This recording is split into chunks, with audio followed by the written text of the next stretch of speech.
When Eleanor Thornfield walked out of Thornfield Manor for the last time, she left behind more than just a loveless marriage. She left behind the man who would finally understand what he'd lost. This is a story of pride, isolation, and the devastating cost of a heart locked away.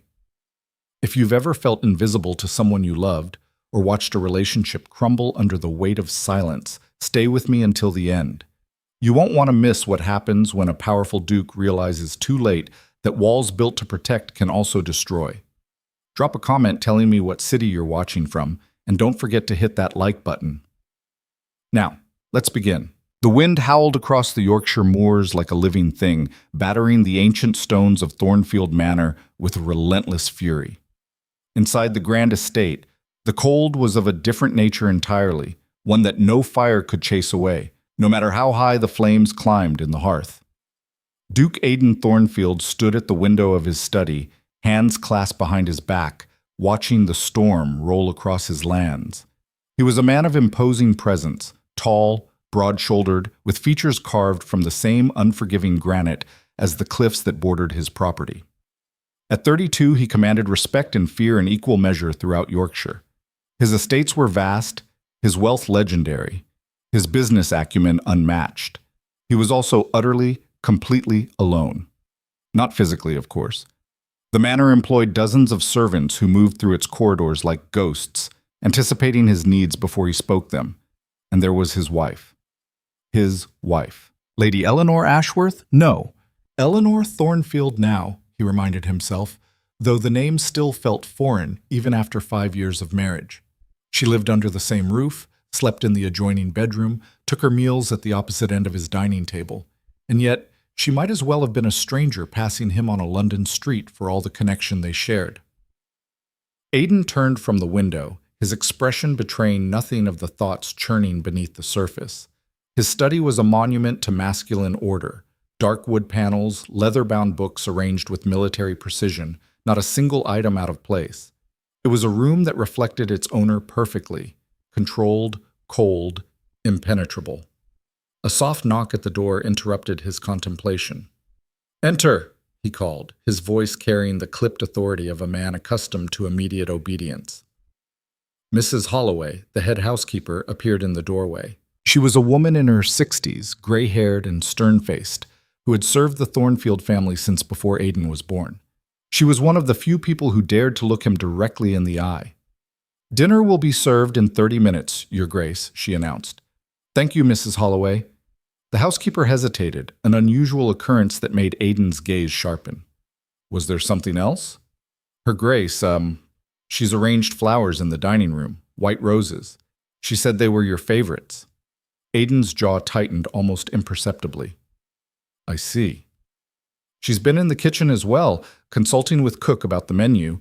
She seemed quite hopeful, Your Grace." The word hung in the air like an accusation. Hopeful. As if hope had any place in an arrangement as practical and loveless as theirs.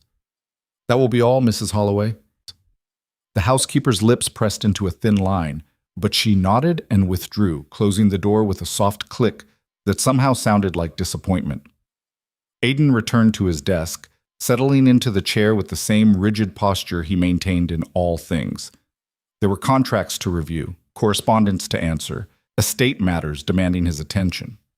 He lost himself in the work, as he always did, letting the neat columns of numbers and precisely worded agreements fill the spaces where other men might have allowed emotions to intrude.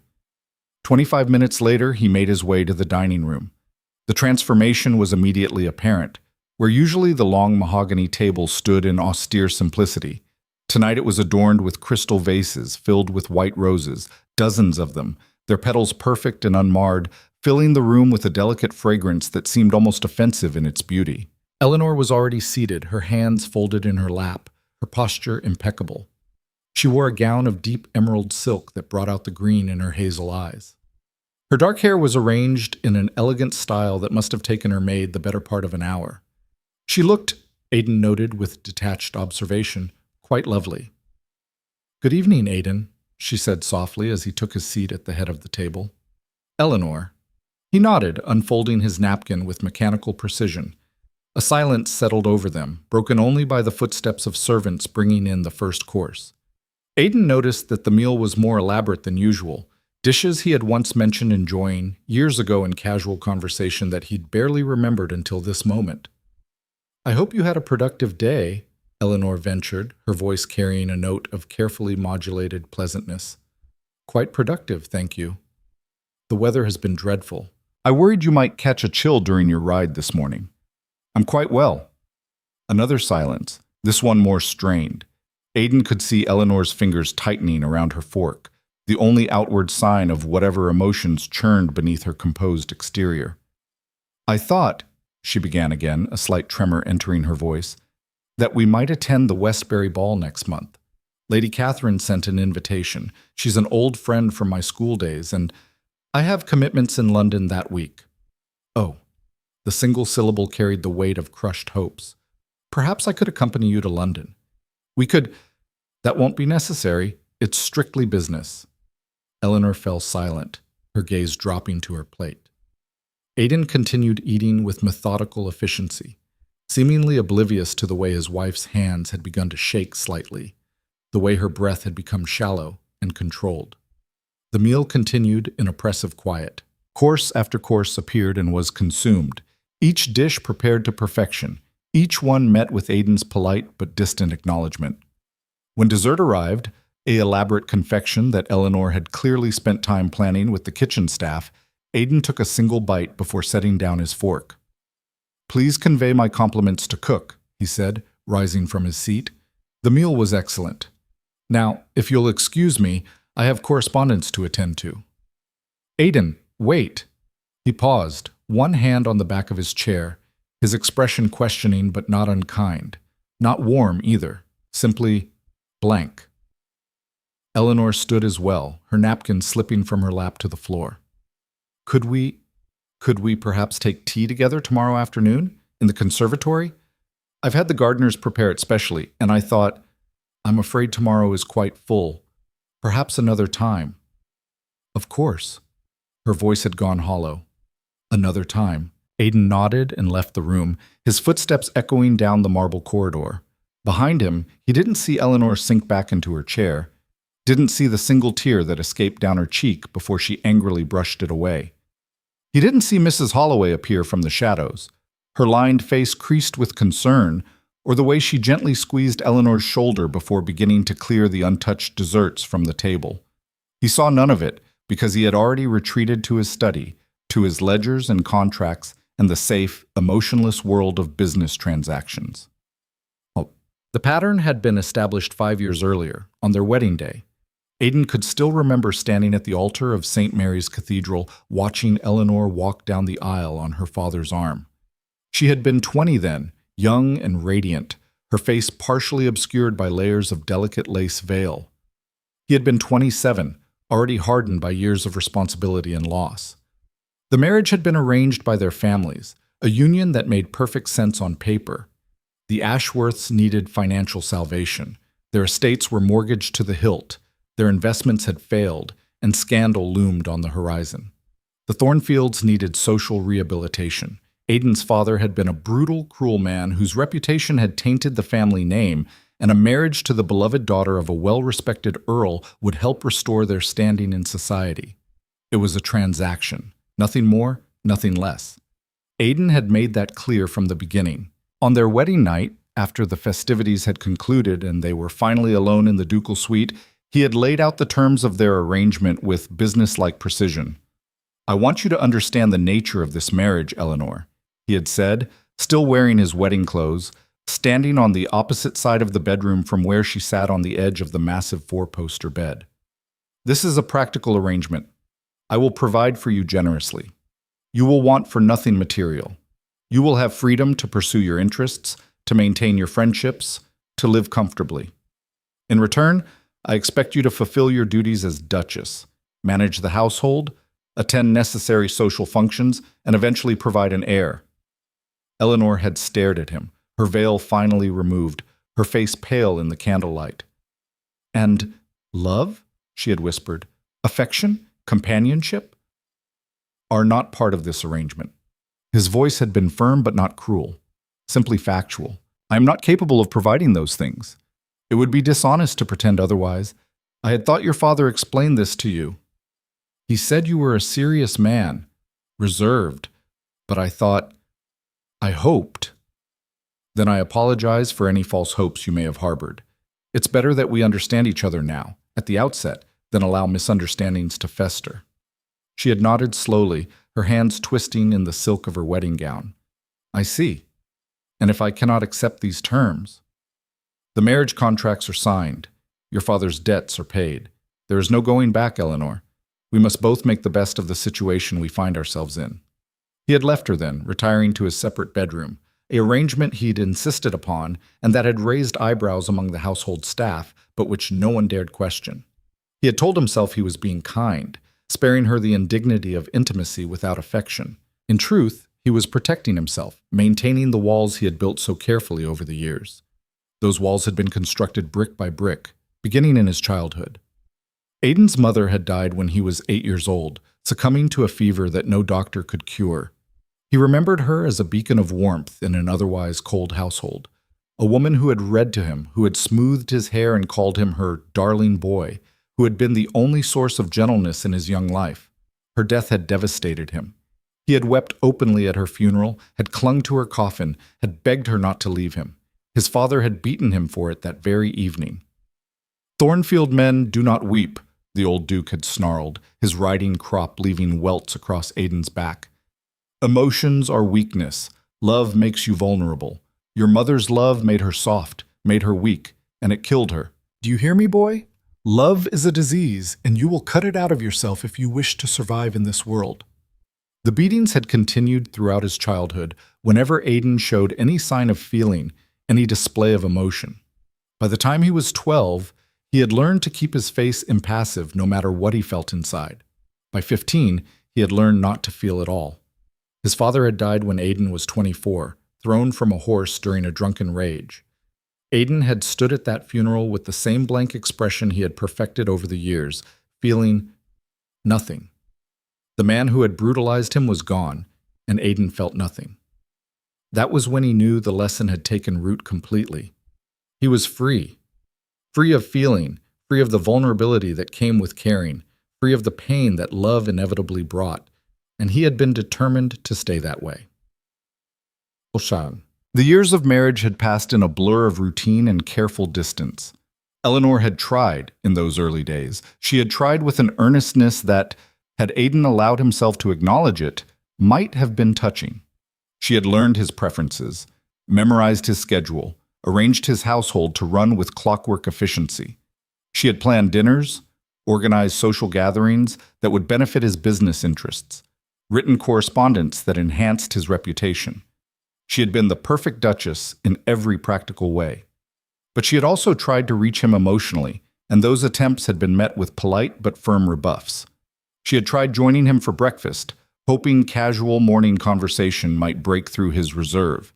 He had been civil but had quickly established a habit of reading the morning papers throughout the meal, effectively ending any attempt at dialogue. She had tried suggesting they take walks together through the estate grounds. He had agreed once, then twice, then began finding excuses, pressing business, correspondence that couldn't wait, meetings with his steward. She had tried sitting with him in the evening, bringing her embroidery to his study. He had tolerated it for a week before gently but firmly suggesting that he needed the space to concentrate on his work. Every door she tried to open, he closed. Every bridge she attempted to build, he dismantled with cool efficiency. The turning point had come in their second year of marriage. Eleanor's father had died suddenly, a stroke that took him in his sleep. She had received the news via urgent messenger at breakfast, the letter shaking in her hands as she read it. Aiden had been there, had witnessed the color drain from her face, had seen the letter slip from her fingers to flutter to the table. "Eleanor, what is it?" "My father," she had whispered. He's gone." For a moment, just a moment, Aiden had felt something stir in his chest, some long-buried instinct toward comfort, toward compassion. He had even half risen from his chair. But then the walls had slammed back into place, and he had settled back into his seat. "I'm very sorry for your loss," he had said formally.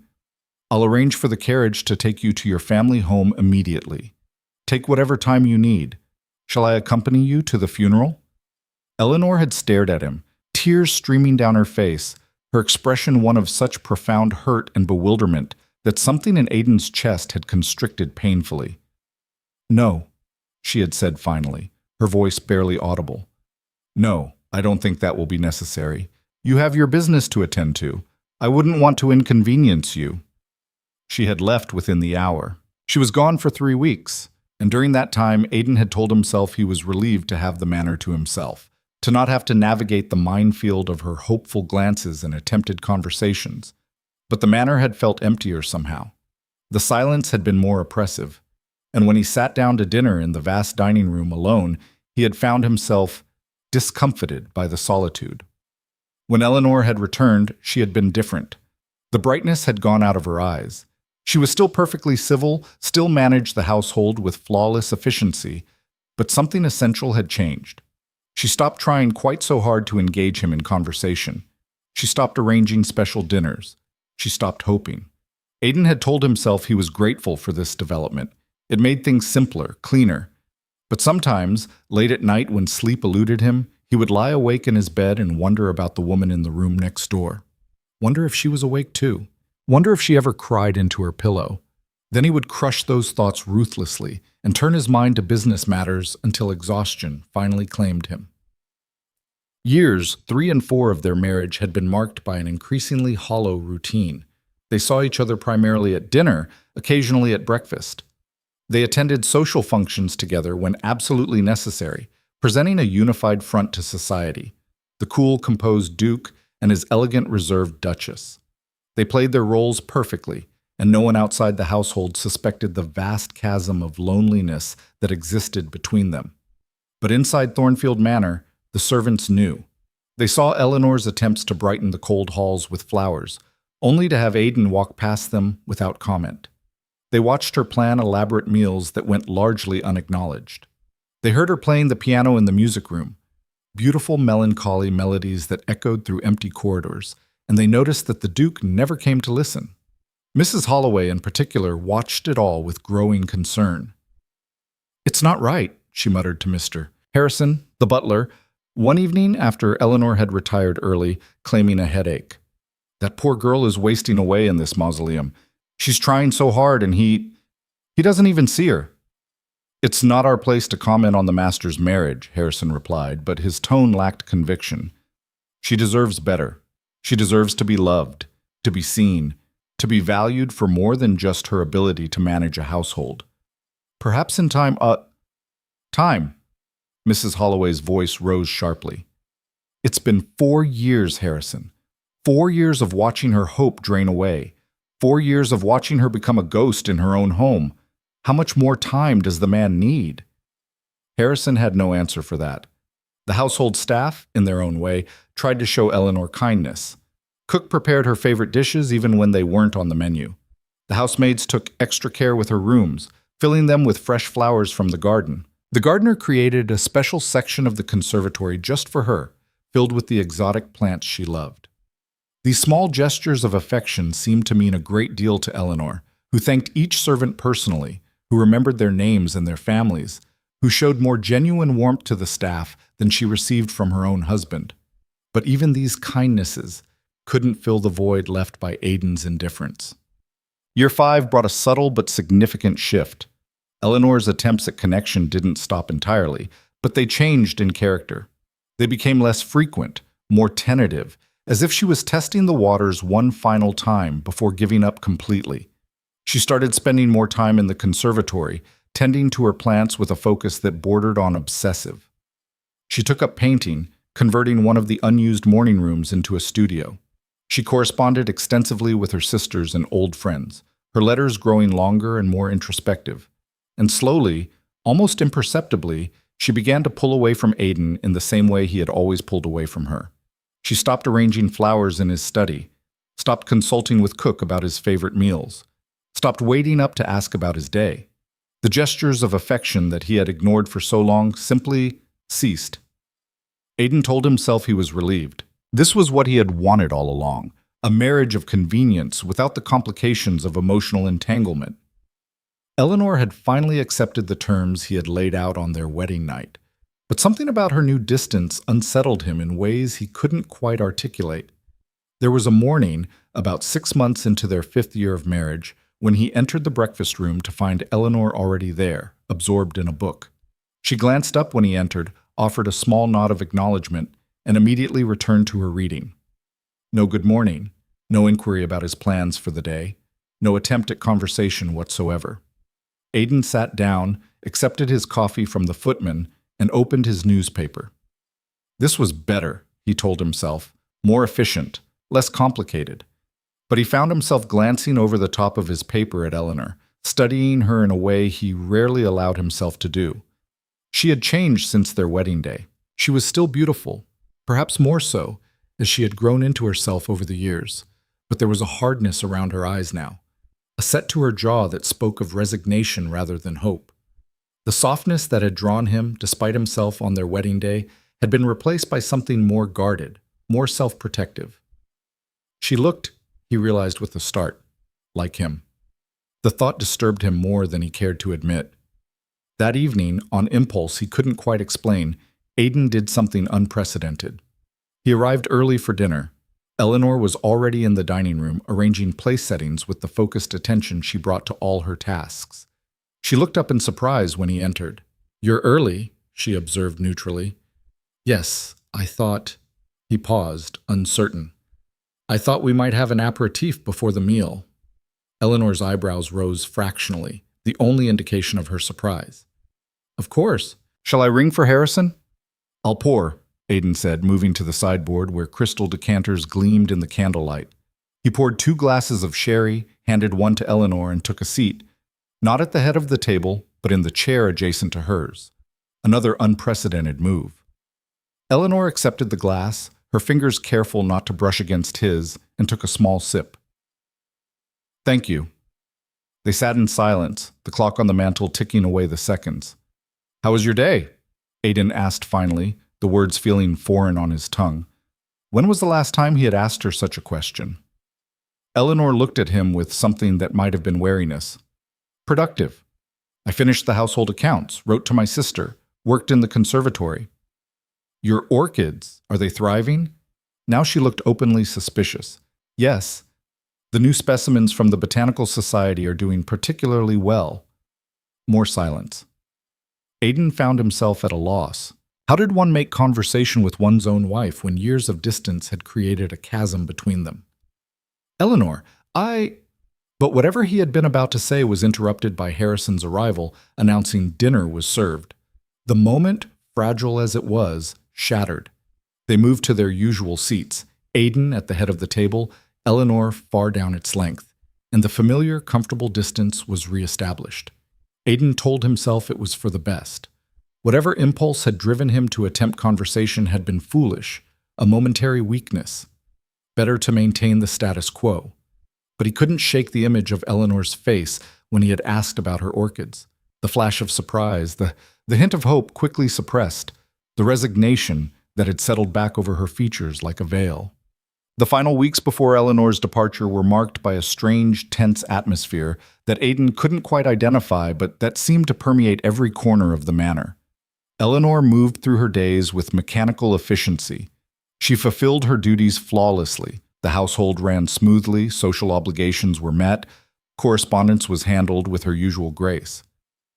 But there was something hollow about it all, something that made Aiden think of a clock winding down. The servants noticed too. They exchanged worried glances when Eleanor passed. Mrs. Holloway's lips were perpetually pressed into a thin line of disapproval. Even Harrison, normally the picture of professional detachment, seemed troubled. But Aiden, wrapped in his own carefully constructed isolation, failed to see the signs. He failed to notice that Eleanor had stopped keeping any personal items in the shared spaces of the manor. Her books, her sewing, her correspondence, everything had been gradually moved to her private rooms. He failed to notice that she had begun taking long walks on the estate grounds, standing for hours at the boundary stones that marked where Thornfield land ended and the rest of the world began. He failed to notice Mrs. Holloway's increasingly pointed comments about her Grace's pale complexion and poor appetite. He failed to notice because he had spent 5 years training himself not to notice, not to care, not to feel. And so he continued with his routine, oblivious to the fact that his wife had reached the end of her endurance, that she had made a decision that would shatter his carefully ordered world. The last evening before Eleanor left, there was one final dinner. She had dressed with particular care, Aiden noted with detached observation. Her gown was a deep sapphire blue that brought out the gold flecks in her eyes.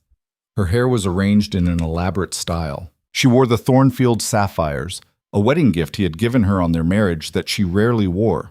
She looked, he thought, extraordinarily beautiful. "You look well this evening," he said as they settled into their seats. "Thank you." Her voice was quiet, controlled. "I wanted to make an effort." The meal was served, course after course of exquisite food that neither of them seemed to taste. Eleanor picked at her plate, her gaze distant, her mind clearly elsewhere. "Is something troubling you?" Aiden asked, the question prompted more by social obligation than genuine concern. Eleanor looked at him then, really looked at him, with an intensity that made him shift uncomfortably in his chair. "Do you know what tomorrow is, Aiden?" He searched his memory. "Tuesday?" A sad smile crossed her face. "It's our 5-year anniversary." The words hit him with unexpected force. 5 years. Had it really been 5 years? "I see. I apologize. I should have remembered." "Should you?" Eleanor's voice was soft, but carried an edge he'd never heard before. "Why should you remember a date that marks nothing but a business transaction? That's all this marriage has ever been to you, isn't it?" Aiden stiffened. "Eleanor, I was clear from the beginning about the nature of our arrangement." "You were." She nodded slowly.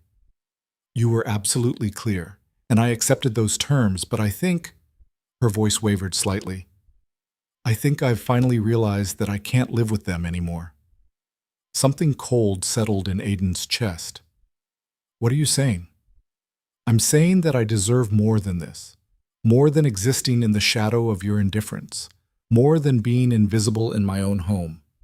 She stood, her napkin falling to the floor. "I'm saying that I can't continue to pour myself into a vessel that refuses to hold anything." "Where is this coming from?" Aiden rose as well, genuinely confused. "Has something happened?" Eleanor laughed, a bitter sound. "Has something happened?"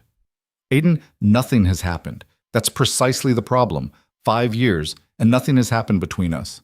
No warmth, no affection, no partnership. You've given me a beautiful prison, but it's a prison nonetheless. I've given you everything you could possibly need, except yourself." The words burst from her with surprising force. "You've given me everything except the one thing that matters. You've given me a title, a home, security, luxury, but not one moment of genuine human connection. Not one conversation where you truly saw me. Not one touch that wasn't calculated and distant. Not one—" She stopped, her hand pressed to her mouth, tears streaming down her face. Aiden stood frozen, the walls of his carefully constructed emotional fortress suddenly feeling less like protection and more like a cage. "Eleanor," he began, but he had no idea how to finish the sentence. She wiped her eyes, composing herself with visible effort. "I'm sorry. I shouldn't have said all that. It's not your fault. You were honest about what this marriage would be. I'm the fool who hoped for more." "You're not a fool." "Aren't I?" She looked at him with those hazel eyes that had once been so full of hope. "I've spent 5 years trying to earn the affection of a man who's made it abundantly clear he has none to give. If that's not foolishness, I don't know what is." The silence that fell between them was vast and echoing. "If you'll excuse me," Eleanor said finally, her voice returning to its usual controlled tone, "I'm rather tired. I think I'll retire early." She walked past him, her footsteps soft on the marble floor. At the doorway, she paused. "Good night, Aiden. I hope you find whatever it is you're looking for in your solitude. I truly do." Then she was gone, leaving Aiden standing alone in the candlelit dining room, surrounded by the untouched remnants of their anniversary dinner. He told himself the tightness in his chest was indigestion, The hollow feeling in his stomach was hunger from barely touching his meal. The strange sensation of loss was nothing more than fatigue. He told himself these things as he returned to his study, as he tried to focus on his correspondence, as he finally gave up and retired to his own empty bedroom. And in the morning, when he woke to find that Eleanor had vanished, taking only what she could carry, leaving behind the sapphire necklace and her wedding ring on the breakfast table with no note, no explanation, nothing but absence. Only then did Aiden Thornfield begin to understand what he had lost. Only then did the walls begin to crack. Only then did he feel.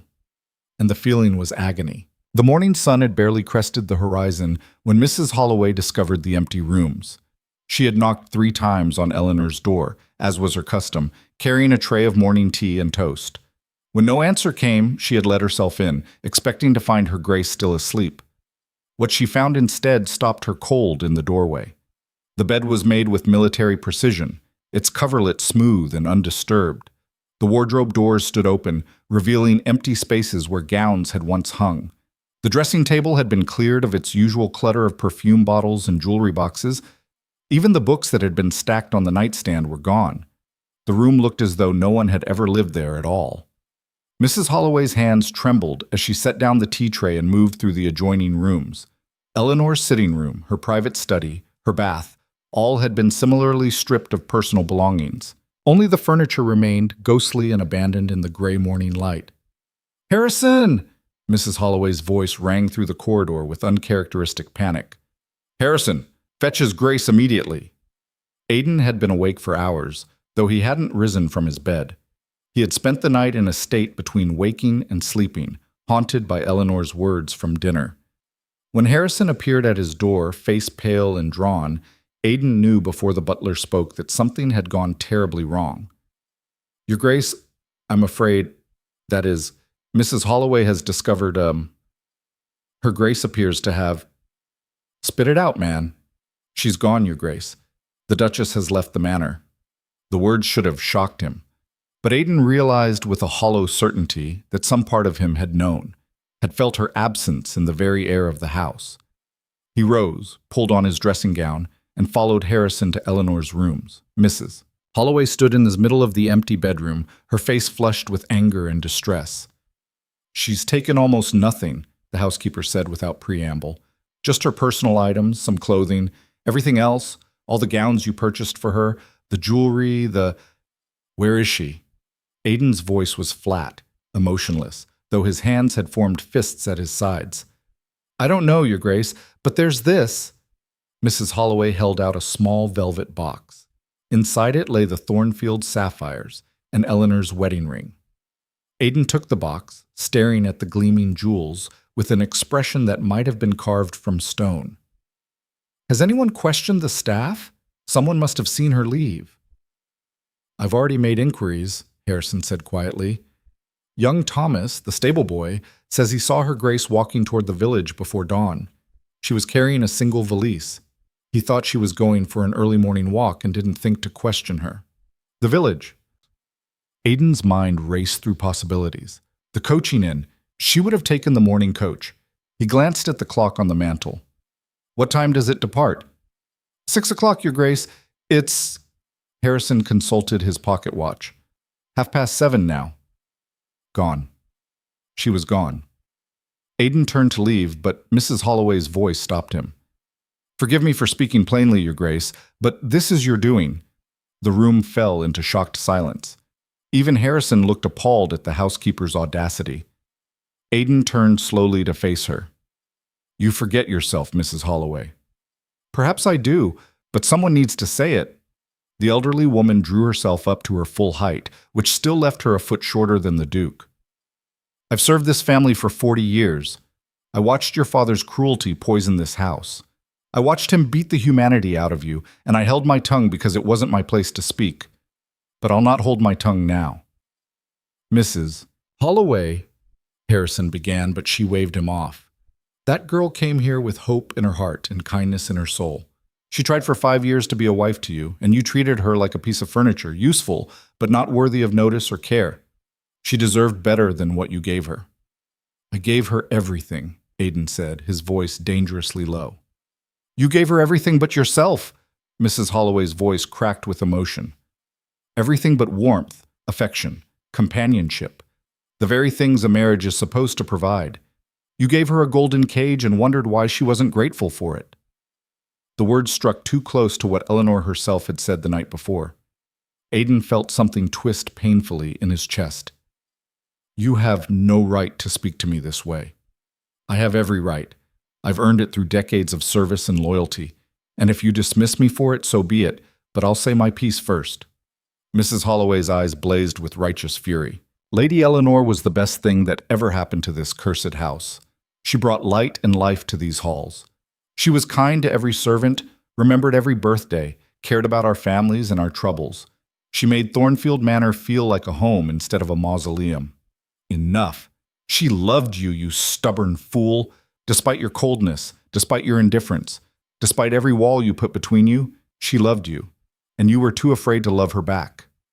The silence that followed was absolute. Aiden stood frozen, Mrs. Holloway's words echoing in his head. Loved you. Past tense. Something he had lost before he even knew he had it. Where would she go?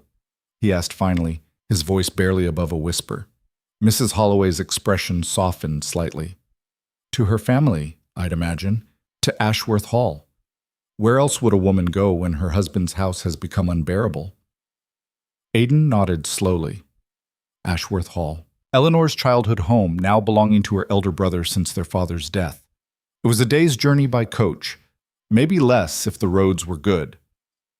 Prepare my horse, he ordered Harrison. I'm going after her. Your Grace, perhaps you should take the carriage. No, a horse will be faster. I can cut across the moors instead of following the road. Aiden was already moving toward his rooms, his mind racing ahead. Have my things packed for a few days' journey. I'll leave within the hour. But Mrs. Holloway's voice stopped him again. And when you catch her, Your Grace, what then? Will you order her back like a runaway servant? Command her to resume her duties as Duchess? That won't work anymore, if it ever did. Aiden turned back, and for the first time the carefully maintained mask cracked. The vulnerability in his expression made even Mrs. Holloway soften. I don't know, he admitted. I don't know what I'll say or do. I only know I can't let her go without trying. Trying to do what? To be better than I've been. To give her what she deserves. He paused, the words catching in his throat. To make her want to stay. Mrs. Holloway studied him for a long moment, then nodded slowly.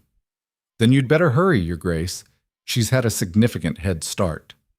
By the time Aiden galloped out of Thornfield Manor's gates, the sun had fully risen, burning off the morning mist that clung to the moors. His stallion, Tempest, was a powerful beast bred for speed and endurance, and Aiden pushed the animal hard across the wild landscape.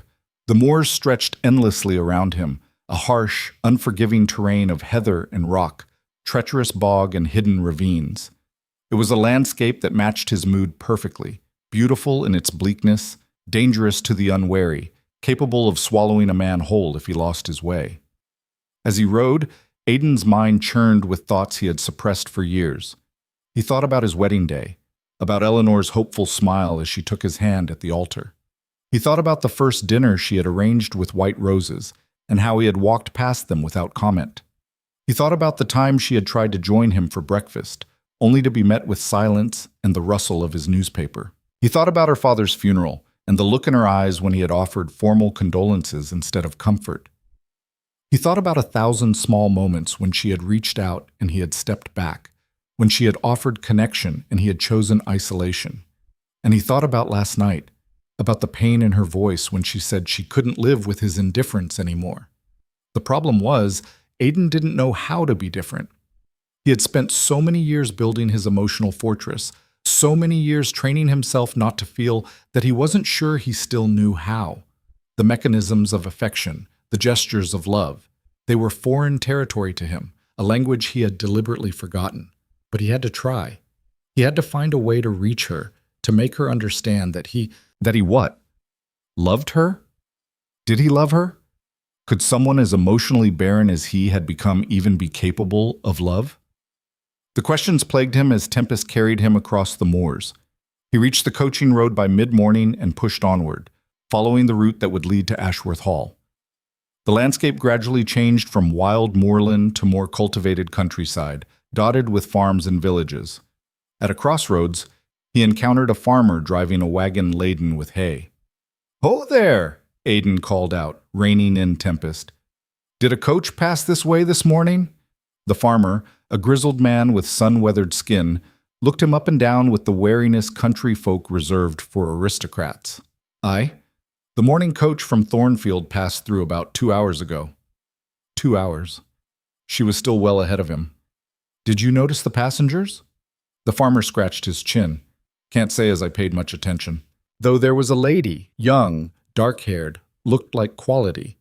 She was the only one who got on at Thornfield. Eleanor. It had to be." "Thank you."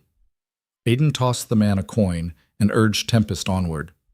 But as the day wore on, doubt began to creep in. What if Mrs. Holloway was wrong? What if Eleanor hadn't gone to Ashworth Hall? She had sisters scattered across the country, friends from her school days, distant relatives. She could be anywhere. And even if he did catch up to her, what then? Mrs. Holloway's question haunted him. He couldn't simply order Eleanor back to Thornfield. He had no right to demand anything from her, not after the way he had treated her. He would have to convince her, persuade her. And persuasion required words, emotions, vulnerability, all the things he had spent his life avoiding. The afternoon sun was beginning to sink toward the horizon when Aiden finally spotted the coaching inn at Millbrook, the halfway point between Thornfield and Ashworth. The coach would have stopped here to change horses and allow passengers to take refreshment. He dismounted in the stable yard, his body aching from hours in the saddle. A stable boy rushed forward to take Tempest's reins. "The morning coach from Thornfield," Aiden said urgently. "How long ago did it leave?" "About an hour ago, sir. They stopped for 30 minutes, changed the horses, and moved on." Only an hour. He was closing the gap. Was there a young woman traveling alone? Dark hair, well-dressed? "Aye, there was. Pretty lady, but looked sad, if you don't mind me saying. She took her meal in the private parlor, kept to herself." Sad. The word hit Aiden like a physical blow. Of course she was sad. He had made her sad, had drained the joy from her life through years of neglect and indifference. "Thank you." Aiden pressed a generous tip into the boy's hand. "Take good care of my horse. I'll be leaving within the quarter hour." Inside the inn, Aiden ordered food he barely tasted and strong coffee that did little to clear the fog of exhaustion settling over him. He should rest, he knew. Both he and Tempest needed it. But the thought of Eleanor getting farther away with each passing minute made rest impossible. As he sat in the common room, he overheard other travelers talking. "Dreadful business about the Duke of Thornfield's wife," one woman was saying to her companion, "running off like that in the middle of the night." Aiden's head snapped up. How did they already know? "I heard she fled to escape him," another voice chimed in. "They say he's a cruel man, cold as ice, just like his father before him." No surprise there. Those Thornfield men are all the same, heartless, the lot of them. That poor Duchess must have suffered terribly. Aiden felt heat rise in his face. He wanted to stand, to defend himself, to tell them they knew nothing of the situation. But what could he say? That he wasn't cruel, merely indifferent? That he had never raised a hand to Eleanor, but had wounded her just as deeply through emotional neglect? The truth was, they weren't entirely wrong. He had made Eleanor suffer, not through the kind of brutal cruelty his father had practiced, but through a different kind of violence, the violence of absence, of emotional starvation, of love withheld. He left the inn without finishing his coffee, the gossip's words ringing in his ears. The sun was setting when he finally saw Ashworth Hall in the distance. It was a smaller estate than Thornfield, more modest in its architecture, but somehow warmer, more welcoming. The golden light of evening gilded its stone walls, making it glow like something from a painting. As Aiden rode through the gates, a groom came running to meet him. "Your Grace, we weren't expecting you. Is Lady Eleanor here?" Aiden dismounted, his legs nearly buckling from hours in the saddle. The groom's expression shifted to something guarded. I should fetch Lord Ashworth." "Is she here?" Aiden's voice came out harsher than he intended. "I'll fetch his lordship," the groom repeated firmly, taking Tempest's reins. Aiden was left standing in the courtyard, his travel-stained clothes a stark contrast to the elegant facade of the house. He felt out of place, unwelcome, a sensation completely foreign to a man of his rank and power. Moments later, a man appeared at the top of the entrance steps. Charles Ashworth, Eleanor's elder brother, was a few years older than Aiden, with the same dark hair and hazel eyes as his sister. His expression was not friendly. Thornfield. Charles descended the steps slowly, deliberately. To what do we owe this unexpected visit? You know why I'm here, Ashworth. Is Eleanor with you? Charles's jaw tightened. If you're referring to my sister, the Duchess of Thornfield, then yes, she arrived this afternoon. She's resting and is not receiving visitors. I need to see her. That's unfortunate because she doesn't wish to see you. The words hit Aiden like a slap. She's my wife. I have a right. You have no rights here, Charles interrupted, his voice cold with barely controlled anger. This is my house, my land, and Eleanor is under my protection now. Whatever rights you might have claimed as her husband, you forfeited through your treatment of her. You don't understand the situation, don't I? Charles stepped closer, and Aiden saw the fury burning in his eyes. My sister left your house in secret, before dawn, taking almost nothing with her. She arrived here in tears, looking like a ghost of the vibrant girl who married you 5 years ago. What exactly don't I understand, Thornfield? Aiden had no answer to that. The truth was too damning. I know I've been inadequate as a husband. I know I've caused her pain. That's why I'm here, to make amends, to ask her to give me a chance to be better. Charles laughed, a bitter sound. A chance? You've had 5 years of chances. 5 years during which my sister tried everything in her power to build a marriage, to create warmth and affection between you, and you rejected every overture. Why should she give you another moment of her time? Because Aiden struggled to find words for feelings he barely understood. Because I can't lose her. Because she deserves better than what I've given her, and I want to try. Trying isn't good enough. Charles's voice rose. Eleanor doesn't need your attempts. She doesn't need your half-hearted efforts. She needs a real husband, a real partner, someone capable of actually loving her. Can you be that man, Thornfield? Can you honestly tell me you're capable of it? The question hung in the air between them. Aiden opened his mouth, then closed it again. He wanted to say yes, to declare that he could change, could learn to love, could become the husband Eleanor deserved. But the words stuck in his throat, choked by years of emotional suppression and self-protection. I don't know, he admitted finally. I don't know if I'm capable, but I want to try. I have to try. Charles studied him for a long moment, his expression unreadable. Then he shook his head. It's not enough. Wanting to try isn't enough. Eleanor needs certainty, commitment, actual change, not promises and maybes. He turned toward the house. You should leave, Thornfield. You're not welcome here. Wait. Aiden grabbed Charles's arm, a desperate gesture that made the other man stiffen. Please, just let me see her. Let me speak to her. If she tells me herself to leave, I will, but I need to hear it from her. You'll only hurt her more. Perhaps, but that should be her choice to make, not yours. Charles pulled his arm free, his face twisted with conflicting emotions. You don't deserve her. You know that? You never did. I know. The admission seemed to surprise Charles. He looked at Aiden with something that might have been pity. Wait here, he said finally. I'll ask if she's willing to see you. But I'm making no promises, Thornfield. If she says no, you leave immediately and don't come back. Is that understood? Yes. Charles disappeared into the house, leaving Aiden alone in the gathering darkness. The evening had turned cold and Aiden realized he was shivering. Whether from the temperature or from fear, he couldn't say. He waited for what felt like hours but was probably only 15 minutes. When Charles finally reappeared, his expression was grim. She'll see you, but not tonight. She's exhausted from her journey. Tomorrow morning, 9 o'clock, in the garden. And Thornfield? Charles's voice dropped to a dangerous whisper. If you hurt her again, title and wealth be damned. I'll call you out myself. Family honor won't protect you from me. Understood. There's an inn in the village, 2 miles back the way you came. You'll stay there tonight. Don't even think about trying to see Eleanor before morning." Aiden nodded, relief and anxiety warring in his chest. She would see him. That was something. That was more than he deserved. But as he rode back toward the village inn, exhaustion finally overtaking him, one thought dominated all others. What would he say to her? How could he possibly explain or apologize or convince her when he didn't even understand his own feelings? The inn was a modest establishment, clean but unremarkable.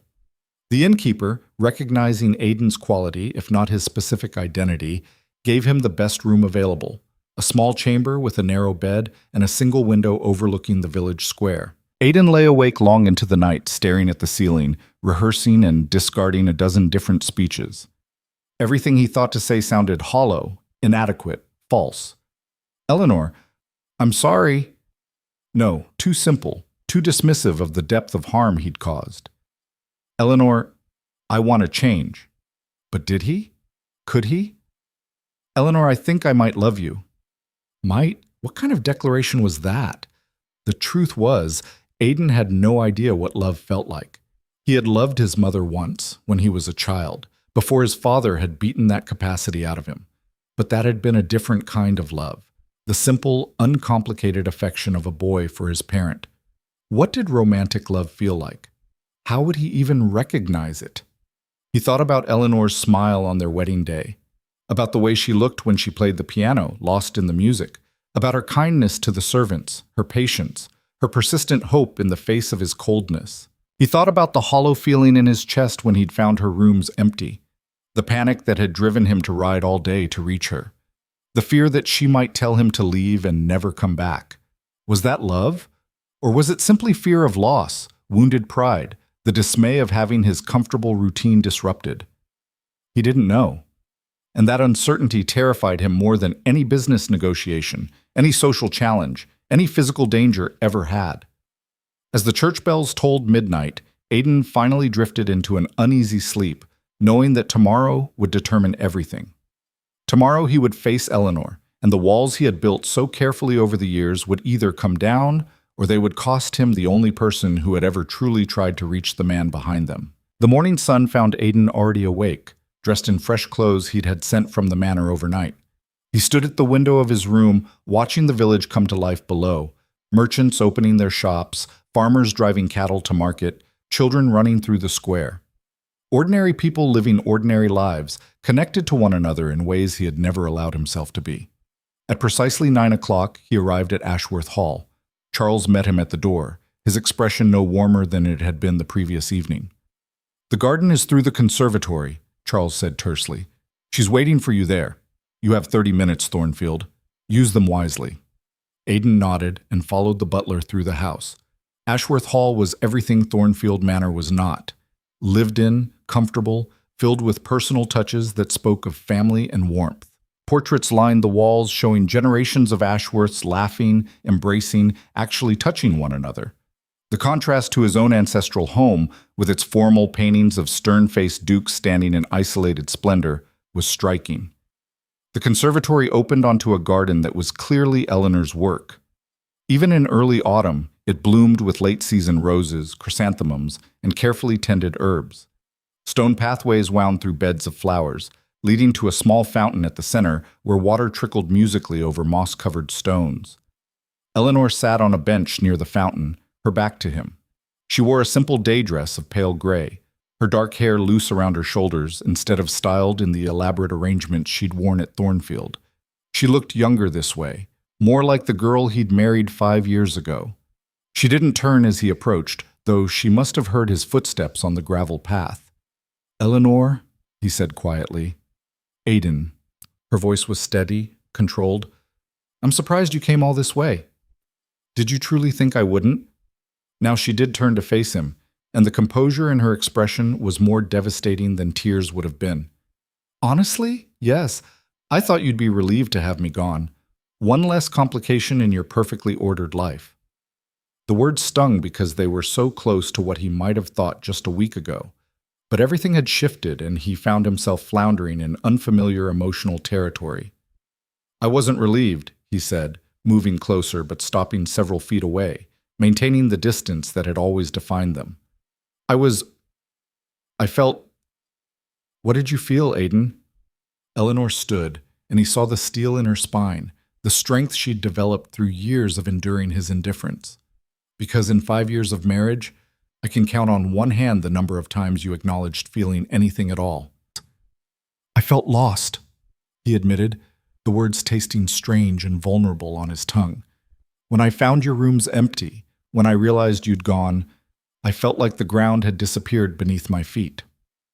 Fear of scandal, no doubt. The Duke of Thornfield, abandoned by his wife. How that must have wounded your pride. It wasn't about pride or scandal. It was... He struggled to articulate something he barely understood himself. It was about you, about losing you. Eleanor laughed, but there was no humor in it.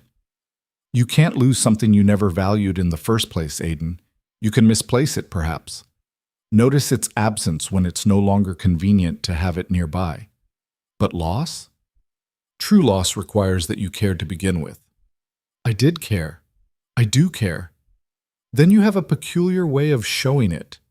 She turned away from him, her arms wrapping around herself protectively. Do you know what the worst part was? It wasn't the loneliness, though that was terrible enough. It wasn't the cold politeness or the separate bedrooms or the way you looked through me as if I were made of glass. Then what was it? The hope. Her voice cracked slightly. Every time I thought perhaps today would be different, perhaps this gesture would reach you, this conversation would crack through your walls. I kept hoping, kept trying, kept believing that somewhere underneath all that ice was a man capable of warmth. And every time you proved me wrong. Aiden felt something break inside his chest. Eleanor, No.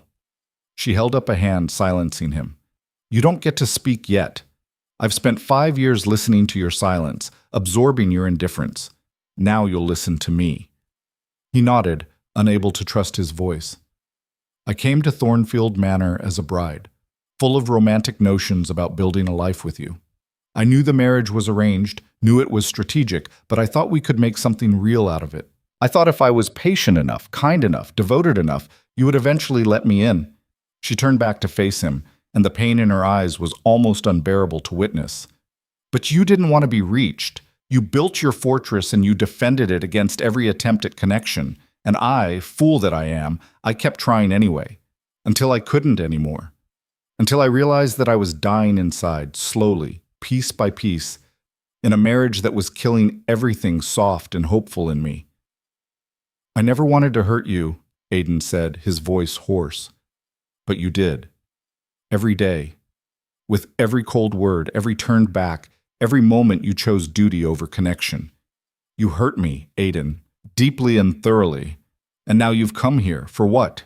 To ask me to come back? To endure more years of emotional starvation? To watch myself disappear completely into the role of the perfect invisible duchess? No, I came to... He stopped, realizing he still didn't know how to articulate what he wanted, what he felt. I came to tell you that you were right about everything, and to ask you to help me learn to be different. Eleanor stared at him, and for the first time, something shifted in her expression, not softening exactly, but a flicker of surprise. Help you? I don't know how to do this, Aiden admitted, the confession costing him more than any business negotiation ever had. I don't know how to be warm or affectionate or emotionally available. My father beat those capabilities out of me when I was a child, and I've spent my entire adult life reinforcing the walls he built. But I want to learn. I want to try. Wanting isn't the same as doing, Aiden, and trying isn't enough. I know.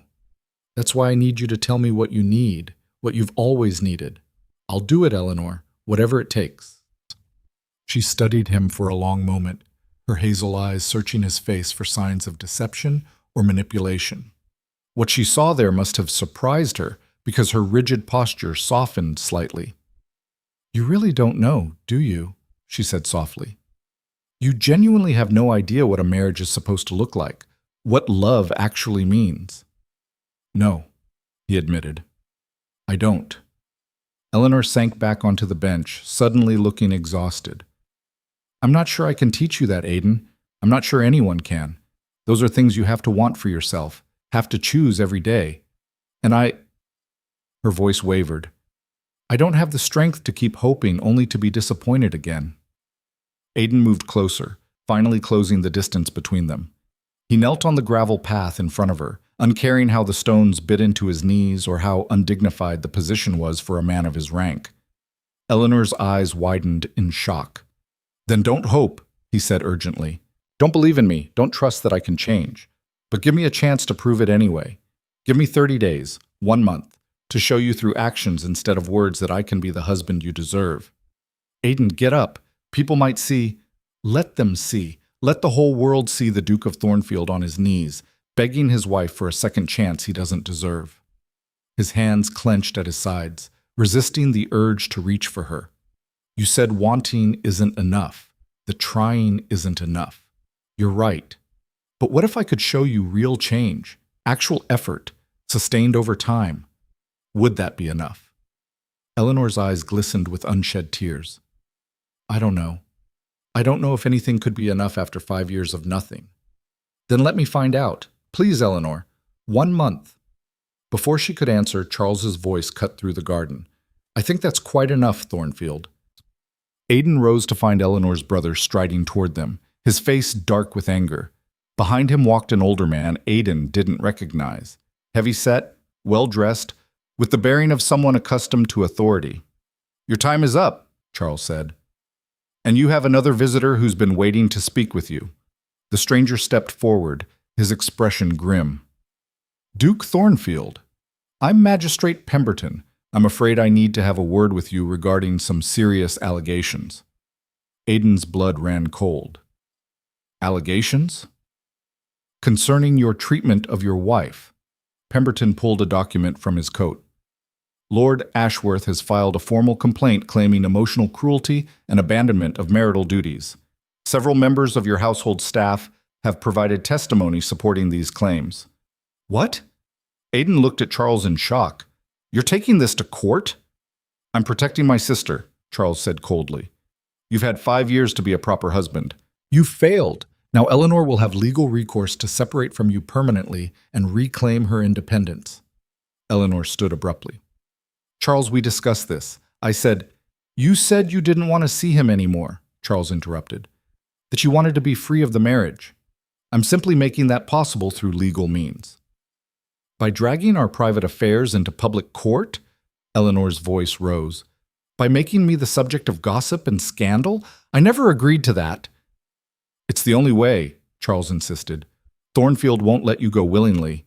This way you'll have legal protection, financial independence. This way, I'll be ruined. Eleanor's composure finally cracked. No respectable family will receive me. I'll be labeled a troublemaker, a woman who couldn't fulfill her duties as a wife. My sister's marriage prospects will be destroyed by association. Have you thought about any of that in your rush to play the protective brother? The magistrate cleared his throat uncomfortably. Perhaps we should discuss this more privately. No. Eleanor's voice was firm. If my brother is determined to air our family's troubles publicly, then let's have it all out in the open now. She turned to face all three men, her eyes blazing. Yes, my marriage has been difficult. Yes, my husband has been emotionally distant and cold. But it's my marriage, my life, my choice what to do about it. Not yours, Charles, and certainly not the court's. Eleanor, be reasonable. I am being reasonable. You're the one who's decided to destroy what's left of my reputation in some misguided attempt at chivalry. She turned to the magistrate. Mr. Pemberton, I appreciate your concern, but I'm not filing any complaint against my husband. Whatever testimony you've received from our household staff was given without my knowledge or consent. Pemberton looked uncomfortable. My lady, if you're being coerced, I'm not being coerced by anyone except my own brother. Eleanor's voice shook with fury. I left Thornfield Manor of my own volition. I came here to think, to decide what I wanted for my future. I did not come here to have that decision made for me by men who think they know what's best for me better than I do myself. The garden fell silent. Even Charles looked taken aback by his sister's vehemence. Aiden found his voice. The staff who testified, let me guess. Mrs. Holloway? Pemberton nodded reluctantly. The housekeeper, yes, along with several others. They seemed quite concerned for her Grace's well-being. They are concerned, Aiden said, and they were right to be, but they acted without consulting Eleanor because they care about her, something I failed to do adequately during our marriage. He looked at Eleanor. This is my fault. All of it. The distance, the coldness, the fact that your own brother felt he needed to legally intervene. I take full responsibility. How noble, Charles sneered, taking responsibility now after 5 years of neglect. Charles, that's enough, Eleanor said quietly. The fury had drained out of her, leaving her looking small and tired. Mr. Pemberton, thank you for your concern, but I won't be pursuing legal action. Whatever happens with my marriage, it will be my decision to make. The magistrate nodded slowly. Very well, my lady, but if you change your mind, I won't. Pemberton bowed and withdrew, leaving the three of them alone in the garden once more. Charles rounded on his sister. Eleanor, you can't seriously be considering going back to him? After everything he's done? Or rather, hasn't done? I haven't decided anything yet, Eleanor said, but I won't be bullied into a decision by you any more than I'll be ignored into one by him. She looked between the two men. I need time. Alone. To think without either of you hovering over me, making demands or declarations or dramatic gestures. Eleanor, both men began simultaneously. No. Her voice was steel. I mean it. Aiden, go back to Thornfield. Charles, give me some space. I'll make my decision when I'm ready, and not a moment before. Aiden felt panic rising in his chest. At least tell me you'll consider what I said. About giving me a month to prove I can change. Eleanor's expression was unreadable. I'll consider it. That's all I can promise. It wasn't enough. It would never be enough. But Aiden knew when he was beaten. He bowed, the gesture stiff and formal, a retreat into the social protocols that had always been his shield. As you wish. I'll await your decision at Thornfield Manor. He turned to leave, but Eleanor's voice stopped him. Aiden? He looked back, hope flaring painfully in his chest. The fact that you came here, that you tried, it means something. I want you to know that. It was a small concession, barely more than a crumb, but Aiden seized on it like a drowning man grasping at driftwood. Thank you, he said softly. Then he walked away, through the conservatory, through the warmth and life of Ashworth Hall, back out into the cold autumn morning. The ride back to Thornfield was the longest of Aiden's life. The landscape that had seemed merely bleak on his journey out now felt actively hostile. The wind whipping across the moors with cutting force, the sky gray and oppressive, the very earth beneath Tempest's hooves treacherous with hidden bogs and loose stones. It matched his internal state perfectly. He felt flayed open, every emotional defense stripped away, exposed and vulnerable in a way he hadn't been since childhood. The walls he had built so carefully over decades had been breached, and he had no idea how to rebuild them, or if he even should. He thought about Eleanor's face when she told him about hope being the worst part, about how his indifference had slowly killed something vital in her, about the exhaustion in her eyes when she'd begged both him and her brother to leave her alone. And he thought about Mrs. Holloway's betrayal, if it could be called that. Had she really testified against him to the magistrate? Or had Charles exaggerated, manipulated the situation to force Eleanor's hand? Either way, it didn't matter. The damage was done. Eleanor now faced not just a failing marriage, but potential public scandal, all because the people around her were trying to protect her from him. The thought made him sick. By the time Thornfield Manor came into view, dusk was falling. The great house loomed against the darkening sky like a monument to isolation. All those windows, all those rooms, all that empty space he'd told himself was freedom, but which now felt like a prison. Mrs. Holloway was waiting for him in the entrance hall, her face pale and anxious. Harrison stood beside her, looking equally troubled.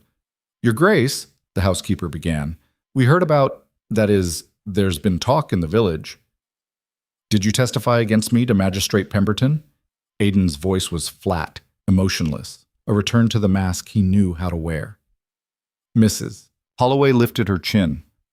I told the truth when he questioned me, that her Grace had been unhappy, that you showed her no warmth or affection, that the marriage was a cold arrangement that was making her wretched. You had no right. I had every right. Someone needed to advocate for that girl, and it certainly wasn't going to be you. She didn't want your advocacy, Aiden said coldly. She didn't want a public scandal. She didn't want her private affairs dragged into court for everyone to gossip about. But that's what you've given her. Mrs. Holloway's face crumpled. I was trying to help. You were trying to save her from me. I understand that. But you didn't ask what she wanted. You decided for her just like her brother did, just like I've done for 5 years. And now she's not just dealing with a failed marriage. She's dealing with the consequences of everyone around her thinking they know what's best for her better than she knows herself. He moved past them toward the stairs, exhaustion pulling at every muscle. But Harrison's voice stopped him. Your Grace, there's been another development. Lord Ravencroft arrived this afternoon. Aiden froze. Ravencroft? What does he want? He says it's urgent business. He's waiting in your study. Aiden cursed under his breath. Lord Ravencroft was one of his principal business partners, a man whose investments were tied up in several of Aiden's ventures. His unexpected arrival could only mean one thing: trouble. He found Ravencroft pacing in the study, a glass of whiskey already in his hand. The man was in his 50s, silver-haired and sharp-eyed, with the calculating air of someone who valued profit above all else. Thornfield, finally, Ravencroft said without preamble. We need to talk about the railway investment. Aiden poured himself a drink, his mind still half occupied with thoughts of Eleanor. What about it? The other investors are getting nervous. There's talk about your domestic troubles, concerns about your judgment being compromised. My personal life has nothing to do with business. Doesn't it? Ravencroft set down his glass with a sharp click. You're the face of this venture, Thornfield. Your reputation matters.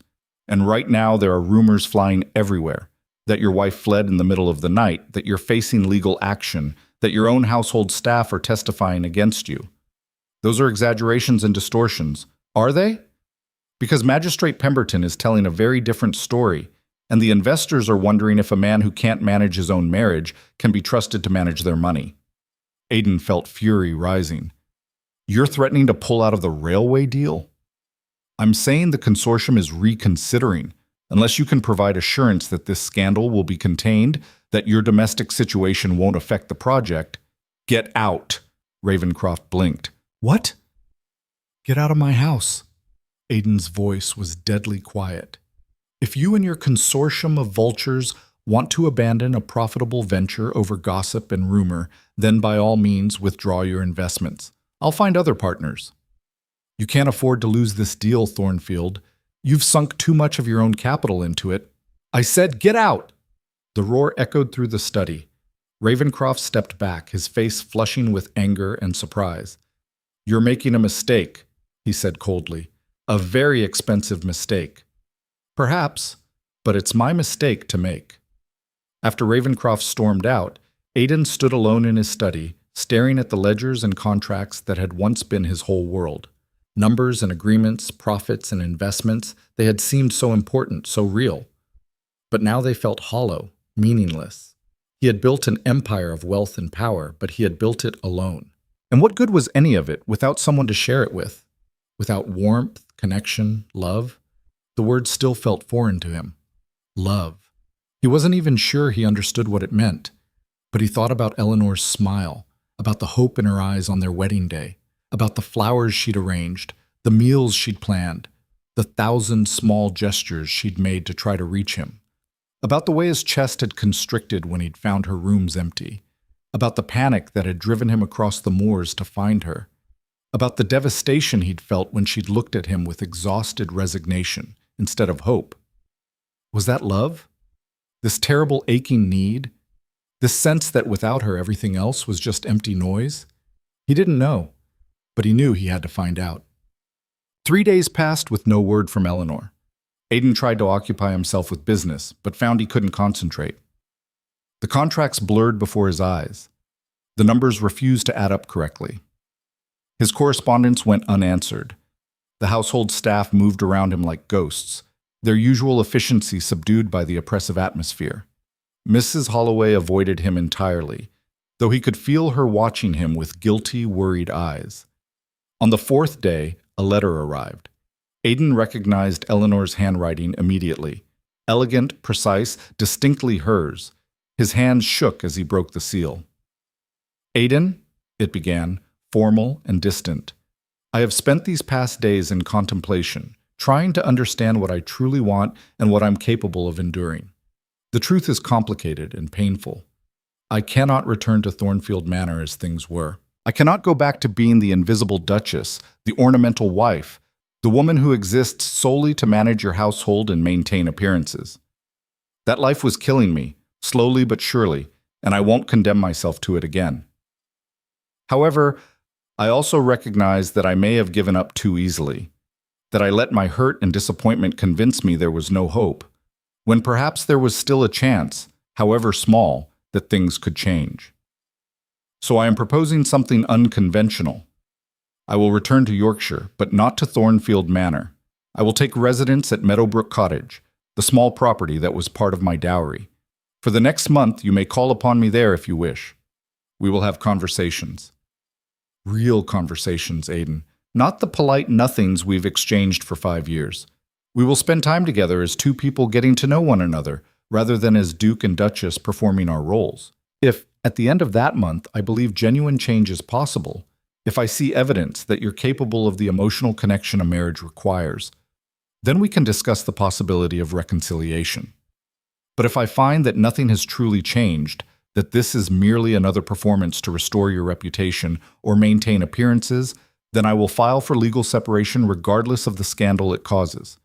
I will not sacrifice any more of my life to a marriage that exists only on paper. The choice is yours, Aiden. You wanted a chance to prove yourself. I'm giving you one. Don't waste it. Eleanor.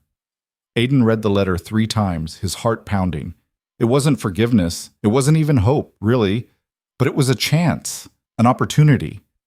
More than he deserved. Meadowbrook Cottage.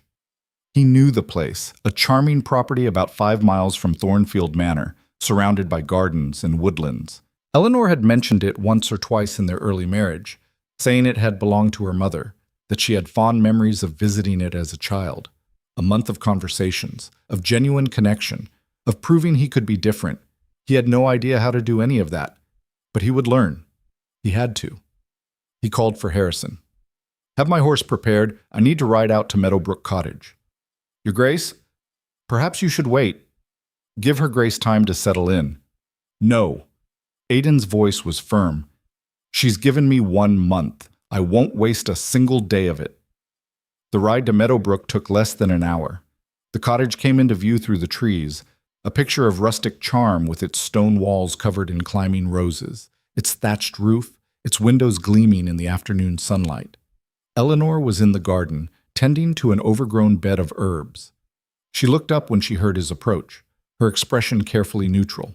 I received your letter, Aiden said, dismounting. That was quick. You said I had a month. I don't want to waste any of it. Eleanor studied him, wiping dirt from her hands. I meant what I wrote, Aiden. This is a trial period. If you can't give me real honesty, real effort, real change. I understand. He moved closer, then stopped, maintaining a respectful distance. I don't know how to do this. I don't know how to have the kinds of conversations you're talking about, but I'm willing to try. To fail, probably, repeatedly, but to try. For the first time since he'd arrived at Ashworth Hall, something softened in Eleanor's expression. Not hope. She was too wary for that, but perhaps the faintest possibility that hope might someday return. Then let's start simply, she said. Why don't you tell me about your mother? You've never spoken of her, not once in 5 years. The question hit Aiden like a physical blow. His mother, the source of his deepest pain, the reason for his carefully constructed walls. Every instinct screamed at him to deflect, to change the subject, to retreat into safe, emotionless territory. But Eleanor was watching him with those hazel eyes, waiting to see if he would choose honesty or hiding. He took a deep breath. My mother, he began, his voice rough with emotion he'd suppressed for decades, was the only person who ever loved me. And when she died, my father beat me for grieving her. He said love was weakness, that it would destroy me, and His voice cracked. I believed him. I let him turn me into this, into someone incapable of the very thing you needed most from me. The words hung in the air between them, raw and vulnerable and terrifying. And Eleanor, standing in her garden with dirt on her hands and tears in her eyes, took one step toward him. Just one step. But it was enough. That single step Eleanor took toward him felt like crossing a chasm. Aiden stood frozen, barely breathing, afraid that any movement might shatter the fragile moment. Tell me more, Eleanor said softly. About her. About what happened. The words came slowly at first, dragged up from depths Aiden had sealed off for so long he'd almost forgotten they existed. He told her about his mother's gentleness, how she used to read to him in the library while rain pattered against the windows, how she'd smuggled sweets into his nursery and laughed at his jokes, how she'd been the only warmth in a house dominated by his father's brutal coldness. She got sick when I was 7, Aiden said, his voice barely above a whisper.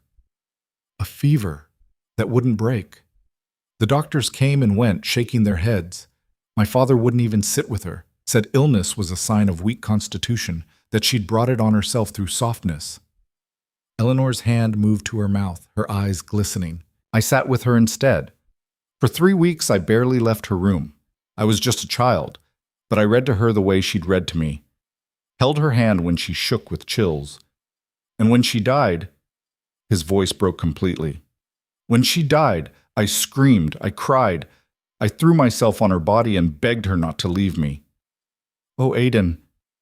My father dragged me out of the room by my collar, took me to his study, and he beat me until I couldn't stand, until I couldn't cry anymore, until there was nothing left but numbness. Aiden's hands clenched at his sides.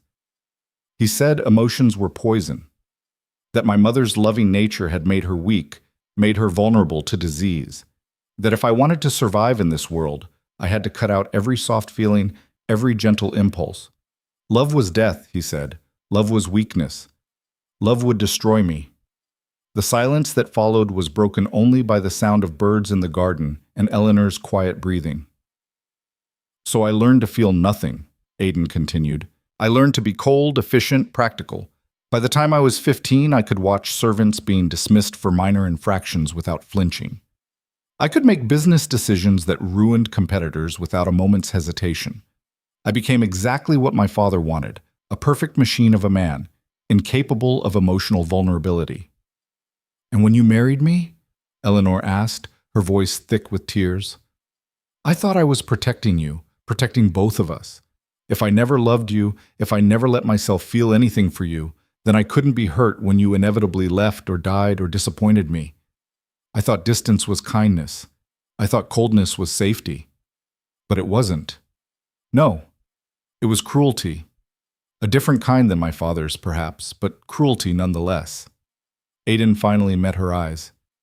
I turned our marriage into the same prison my father created, and I didn't even realize I was doing it until you were gone. Eleanor moved closer, closing the distance between them until she stood directly in front of him. This close, he could see the tracks of tears on her cheeks, the trembling of her lips, the complex tangle of emotions in her expression, anger and compassion and pain, and something that might have been understanding.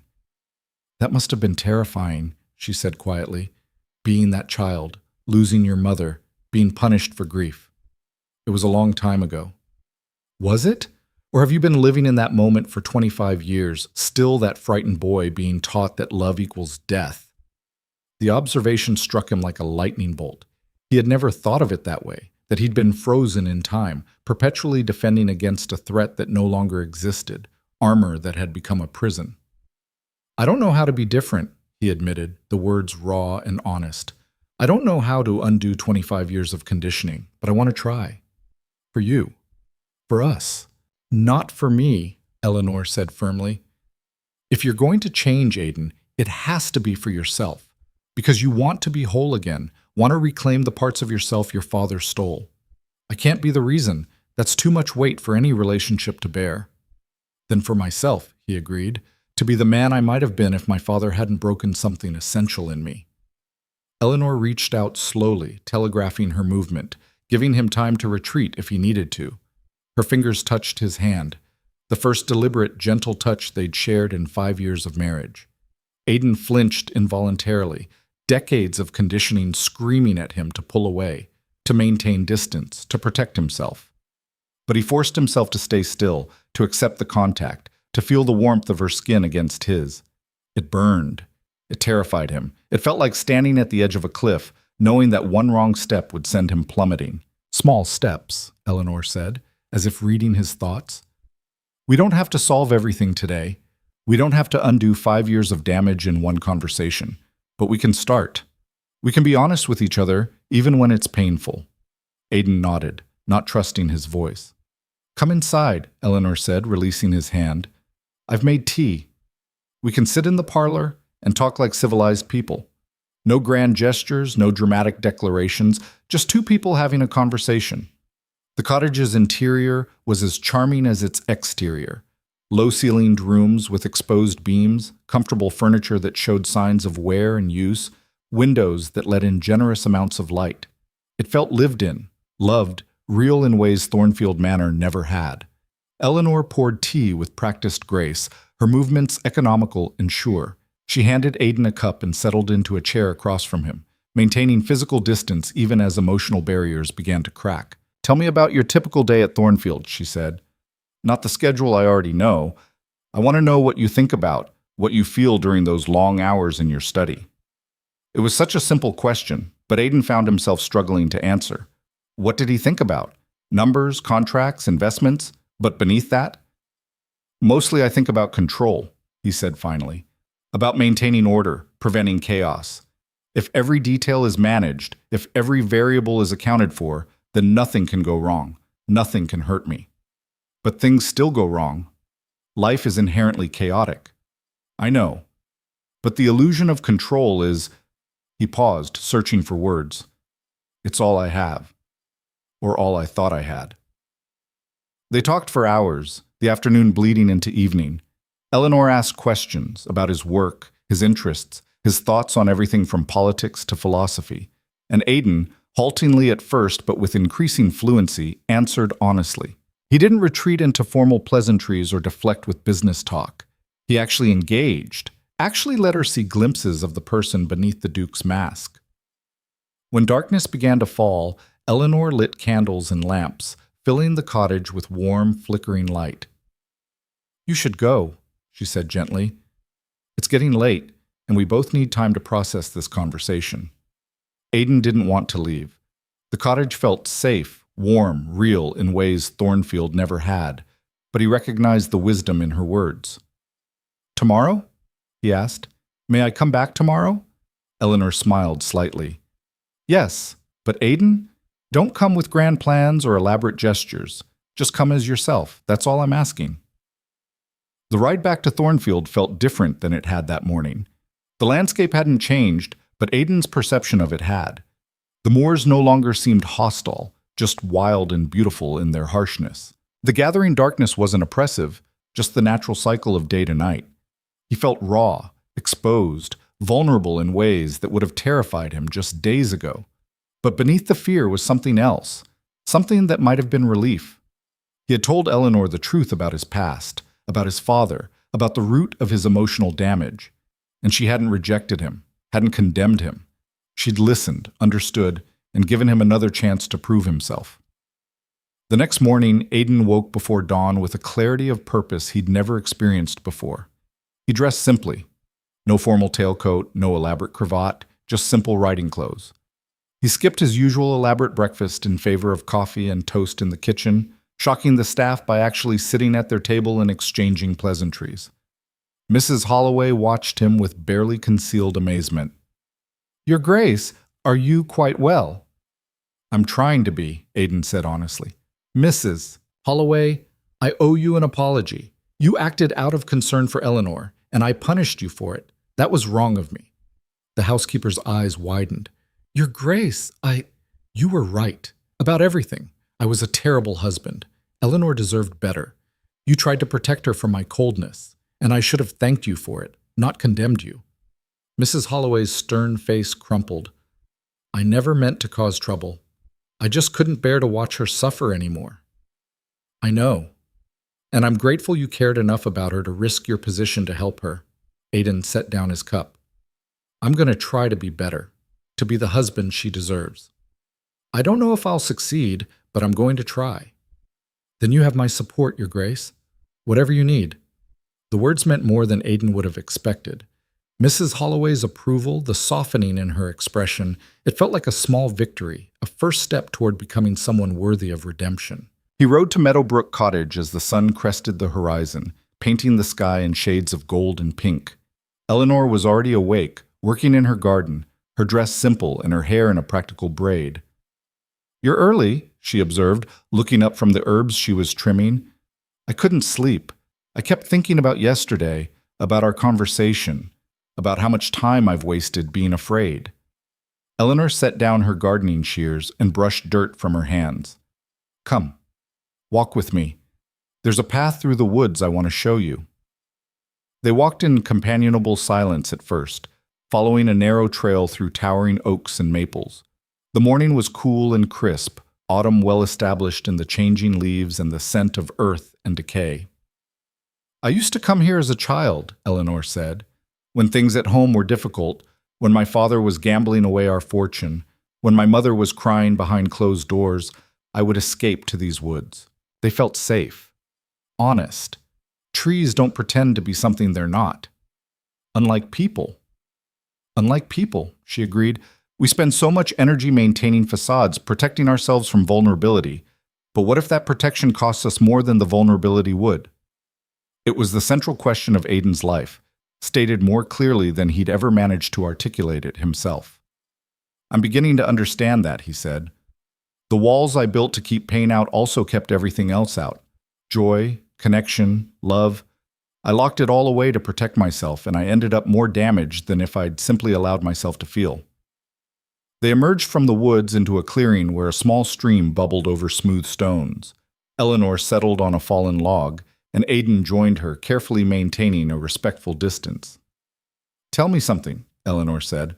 "In all our years of marriage, was there ever a moment when you felt something for me? Anything beyond obligation or duty?" The question forced Aiden to examine memories he'd deliberately ignored. He thought back over 5 years of carefully maintained distance, searching for cracks in his emotional armor. "Your father's funeral," he said finally. "When you received the news and the letter fell from your hands, I felt—" He struggled to name the emotion. "Pain. Genuine pain at seeing you hurt, and an impulse to comfort you, to hold you, to make it better somehow. It only lasted a moment before I shut it down, but it was there." Eleanor's expression shifted, surprise mixing with something softer. "I remember that moment. I saw you start to rise, saw something in your face that looked almost like concern. Then it vanished, and you went back to being the distant Duke." "I was afraid," Aiden admitted. "Afraid that if I let myself feel compassion for you in that moment, all the other feelings I'd suppressed would come flooding out. That I'd lose control completely. And losing control would be worse than my grief? At the time, I thought so. I was wrong." They sat in silence, listening to the stream's music and the rustling of leaves overhead. "What changed?" Eleanor asked. "Between then and now? What made you finally willing to risk feeling something?" "Losing you." The words came without hesitation. "When I found your rooms empty, when I realized you were truly gone, something broke in me. All those walls, all that careful control. It shattered. And beneath it was—" He paused, searching for the right words. "Terror. Absolute terror that I'd destroyed the one genuine thing in my life through my own cowardice." "I'm not sure I was genuine," Eleanor said softly. "Not toward the end. I was playing a role too, pretending to be content when I was dying inside. We were both hiding behind masks." "Then let's stop hiding, both of us. For this month at least, let's try to be honest with each other, even when it's uncomfortable." Eleanor turned to face him fully. "All right. Honest question. Do you love me, Aiden?" The directness of it stunned him. He wanted to say yes, wanted to give her the answer that would ease the pain between them. But she'd asked for honesty. "I don't know," he said. "I don't know what love feels like. I don't have a reference point for it beyond what I felt for my mother as a child. What I do know is that losing you terrified me in ways nothing else ever has. That thinking about you in pain makes my chest ache. That I want to be better than I've been, want to deserve you, want to make you happy. If that's love, then yes. If love is something else, something I haven't learned to recognize yet, then I'm still searching for it. Tears spilled down Eleanor's cheeks, but she was smiling through them. That's the most honest thing you've ever said to me, and it's enough. For now, it's enough. Over the following days, a pattern emerged. Aiden would arrive at Meadowbrook Cottage each morning, and they would spend hours together, walking, talking, simply existing in each other's presence. Eleanor taught him about her plants, explaining which herbs had healing properties and which were purely ornamental. Aiden told her about his work, but this time focusing on why he found certain aspects satisfying rather than just reciting facts and figures. They took meals together, and Aiden learned to actually engage in dinner conversation rather than hiding behind newspapers or work. Eleanor shared stories from her childhood, and Aiden found himself laughing, genuinely laughing, at her descriptions of pranks she'd played on her sisters. The physical distance between them gradually decreased, not through grand romantic gestures, but through small, natural moments. Eleanor would hand him a cup of tea, and their fingers would brush. They would sit side by side reading, their shoulders almost touching. Once, when Aiden stumbled on a rough patch of trail, Eleanor caught his arm to steady him, and neither of them immediately pulled away. Each touch was a small victory over decades of conditioning. Each moment of connection, a crack in the walls Aiden had built so carefully. But it wasn't all easy progress. There were setbacks, moments when Aiden's old patterns reasserted themselves. One afternoon, Eleanor mentioned a ball being held at a neighboring estate. "We should attend together," she said. "Show society that we're working toward reconciliation." Aiden's immediate reaction was visceral rejection. A public appearance meant vulnerability, meant being watched and judged, meant allowing the world to see the cracks in his perfect facade. "I don't think that's wise," he said, his voice automatically reverting to cold formality. "There's no need to subject ourselves to gossip and speculation." Eleanor's face fell, disappointment clear in her expression. "I see. So we're still hiding then? Still pretending that what happens between us is shameful and secret?"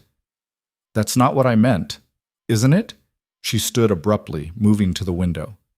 "I thought we were making progress, Aiden, but you're still the same man who couldn't bear to be seen actually interacting with his own wife at social functions." The accusation stung because it was true. Aiden felt the familiar urge to retreat, to end the conversation, and withdraw to safe emotional territory. But he forced himself to stay, to examine his reaction honestly. "You're right," he said finally. "I'm afraid of being vulnerable in public, of people seeing that I'm not the perfect, controlled duke they expect, afraid that if I show genuine affection for you in front of others, they'll see it as weakness. And if they do?" Eleanor turned back to face him. "What's the worst that could happen? They'll talk, they'll speculate, they'll see that I'm—" He stopped, confronting a truth he'd never spoken aloud. That I'm human, flawed, capable of mistakes and emotions, and all the messy, complicated things I've spent my life trying to hide. "Yes, they'll see you're human, and maybe that's not such a terrible thing." Aiden sat with the discomfort for a long moment. Then, slowly, he nodded. "You're right. We should go. Together. As husband and wife working toward reconciliation." The transformation in Eleanor's expression, from disappointment to cautious hope, made every ounce of Aiden's discomfort worthwhile. News of their planned appearance at the Westbury Ball spread through Yorkshire's social circles like wildfire. The Duke and Duchess of Thornfield, after weeks of separation and scandal, were going to make a public appearance together. The gossip was merciless. "I heard she only agreed to see him again because he threatened to cut off her allowance," one society matron was overheard saying. "Nonsense. He's desperate to avoid scandal. This is all for show. They'll be divorced within the year, mark my words." Aiden heard the rumors through his own social connections and through reports from servants who maintained friendships at other estates.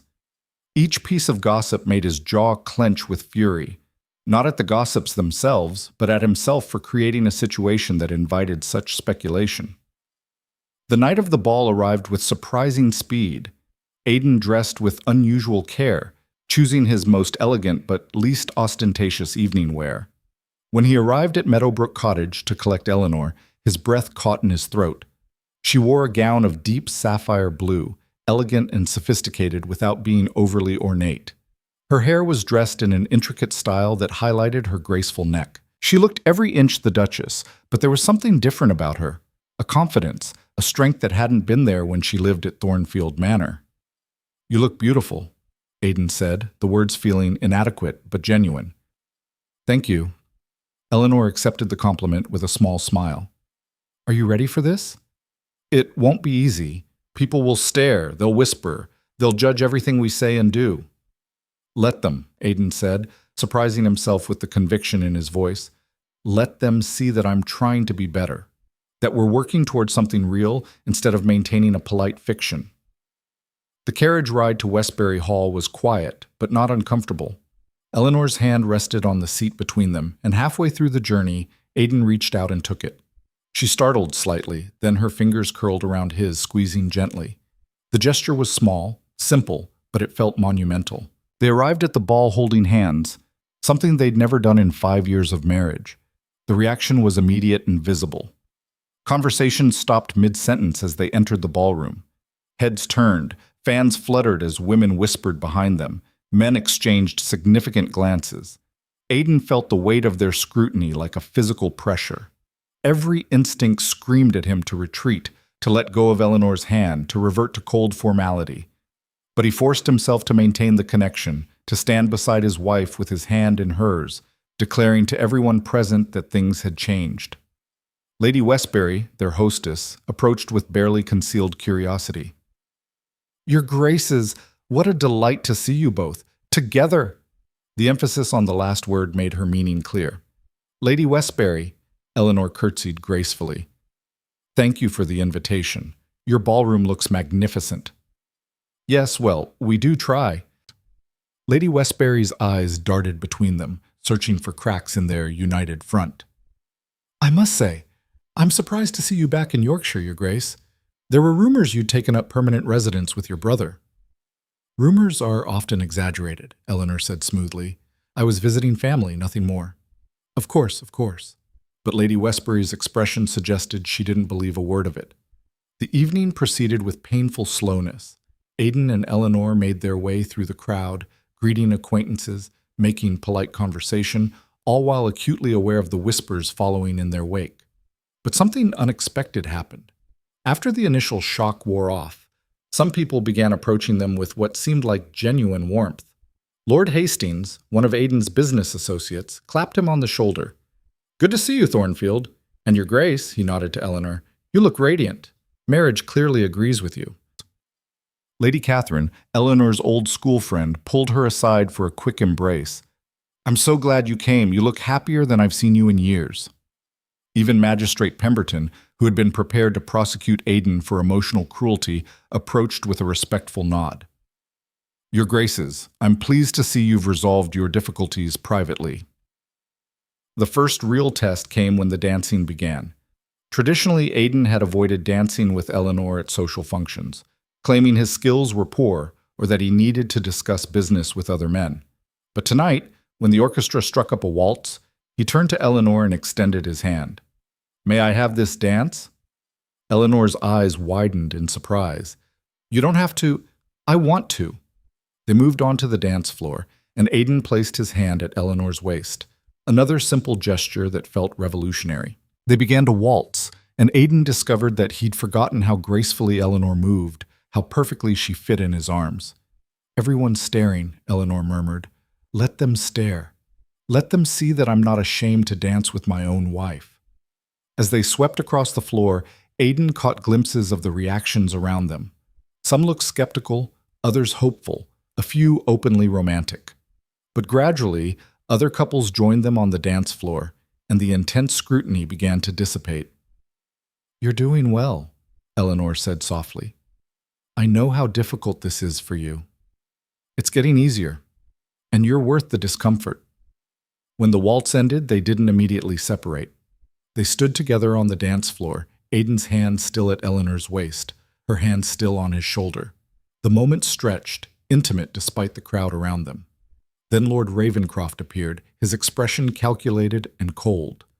Thornfield, Duchess. How domestic. The sneer in his voice was unmistakable. Aiden felt Eleanor stiffen beside him. Ravenscroft, I didn't expect to see you here. Lady Westbury is a business associate. I could hardly refuse her invitation. Ravenscroft's eyes flickered to Eleanor. Though I must say, I'm surprised to see you putting on this performance after your rather spectacular marital crisis, trying to salvage what's left of your reputation before the investors abandon you completely. This isn't a performance, Aiden said, his voice low and dangerous. No? Then what would you call it? A man who ignored his wife for 5 years suddenly parading her around in public. That's either performance or desperation. It's called change, Eleanor interjected, her voice clear and strong. Something you might consider trying yourself, Lord Ravenscroft, instead of being a bitter old man who measures everything in terms of profit and loss. The rebuke clearly surprised Ravenscroft. His face flushed with anger. I beg your pardon. You should beg our pardon, Eleanor continued, for interrupting what was a lovely evening with your petty attempts at manipulation.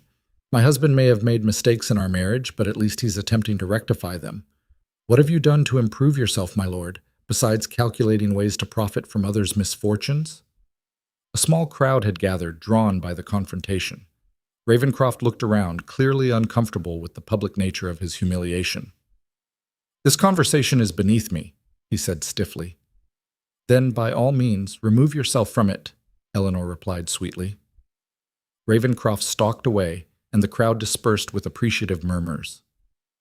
Several people approached Eleanor with compliments on her spirit, while others clapped Aiden on the back for having such a formidable wife.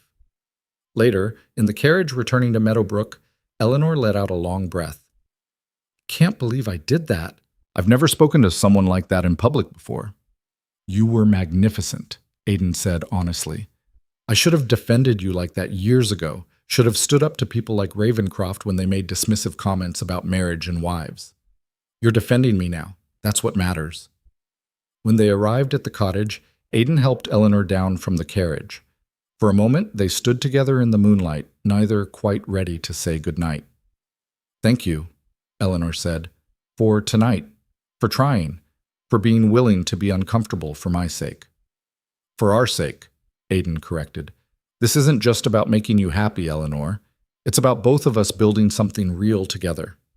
Eleanor smiled, and in the moonlight she looked so beautiful it made Aiden's chest ache. Before he could second-guess himself, before fear could reassert itself, he leaned forward and pressed a gentle kiss to her forehead. It was chaste, brief, but it was the first deliberate gesture of affection he'd initiated in their entire marriage. Eleanor's eyes closed, and when she opened them again, they were bright with tears. Good night, Aiden. Good night, Eleanor. As Aiden rode back to Thornfield, he felt something unfamiliar blooming in his chest, something warm and terrifying and wonderful all at once. He didn't have a name for it yet, wasn't sure he'd recognize it if he did, but it felt like hope, like possibility, like maybe, just maybe, he was finally becoming the man he'd been meant to be before his father broke him. And for the first time in 25 years, Aiden Thornfield allowed himself to believe that change was possible, that love might be within his reach, that the walls he'd built could finally come down without destroying him in the process.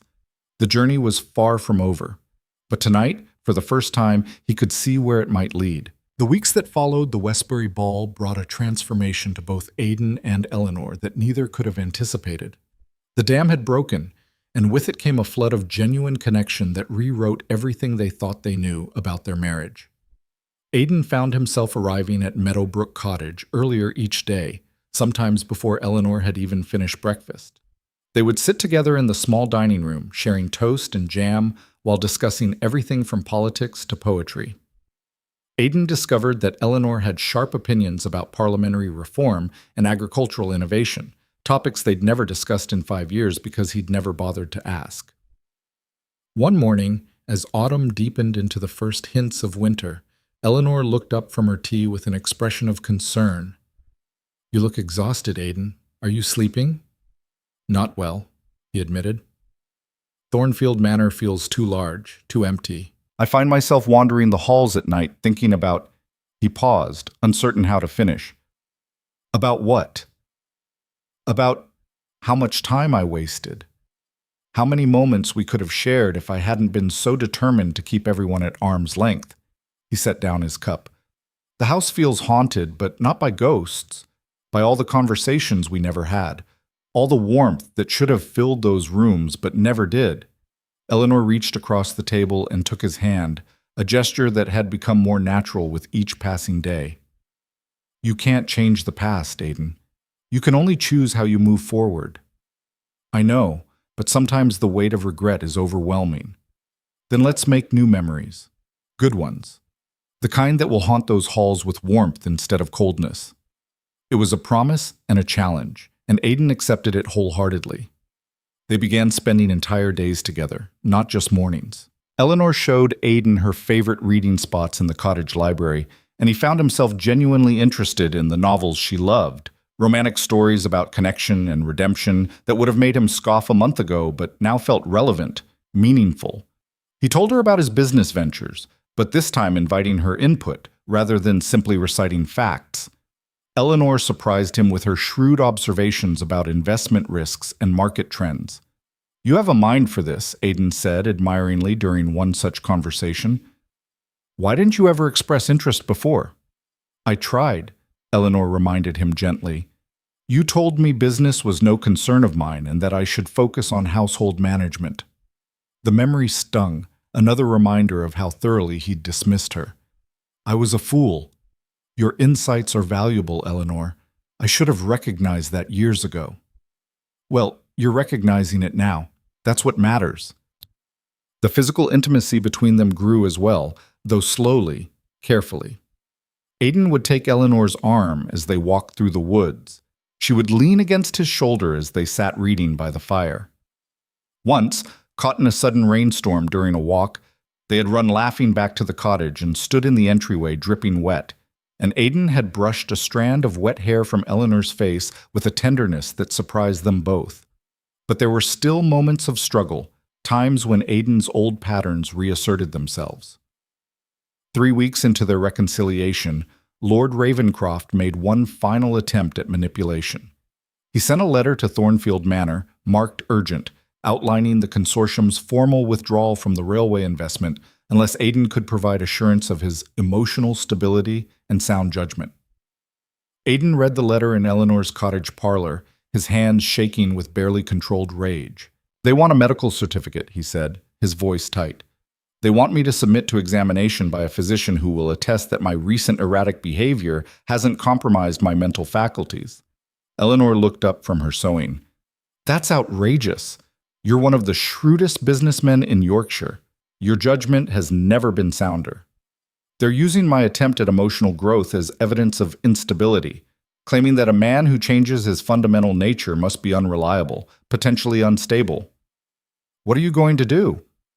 Aiden's first instinct was to retreat, to prove his stability by reverting to cold, emotionless efficiency, to show Ravenscroft and the consortium that he was still the unfeeling machine they'd always known. It would be so easy to slip back into that armor, to protect his business interests by sacrificing his emotional progress. But then he looked at Eleanor, at the woman who had waited 5 years for him to become human again, who had left rather than accept half a life, who had given him this miraculous second chance. I'm going to tell them to go to hell, Aiden said quietly. Eleanor's eyes widened. What? The railway investment, the consortium, all of it.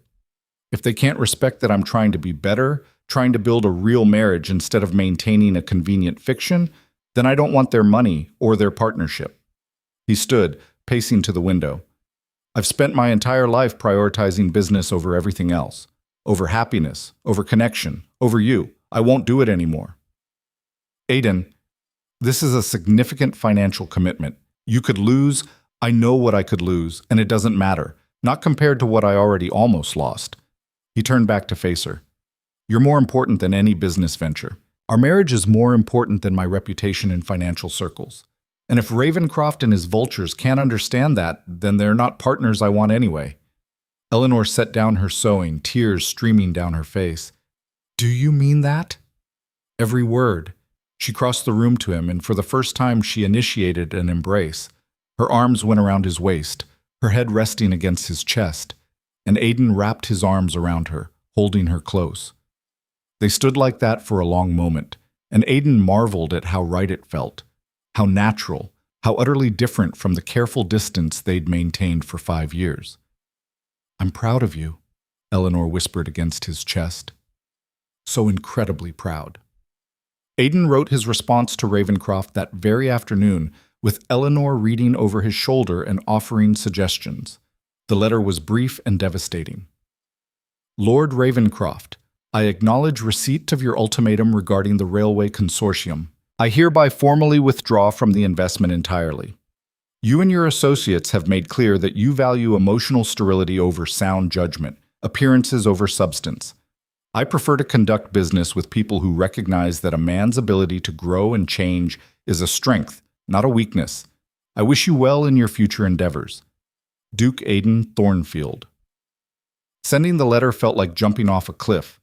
Aiden had invested heavily in the railway project, and withdrawing meant substantial financial loss. But as he sealed the envelope and handed it to the courier, he felt lighter than he had in years. "No regrets?" Eleanor asked. "None. For the first time in my life, I'm choosing people over profit, choosing us over everything else."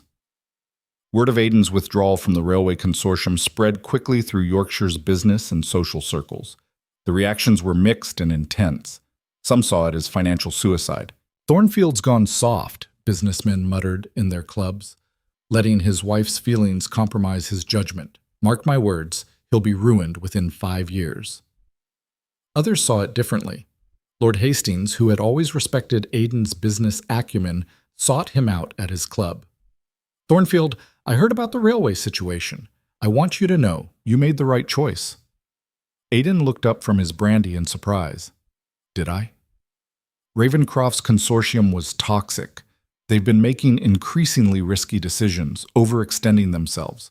I was considering pulling out myself. Hastings sat down across from him. "But more than that, what you did took courage, real courage. Not the kind that comes from taking financial risks, but the kind that comes from prioritizing what actually matters. I'm beginning to understand the difference." "Good man. And Thornfield, if you're interested, I'm putting together a different railway venture. Smaller scale, more sustainable, with partners who value integrity over ruthless profit-seeking. I'd be honored if you'd consider joining us." It was a lifeline Aiden hadn't expected, and he accepted it gratefully. But more than the business opportunity, Hastings' respect meant something.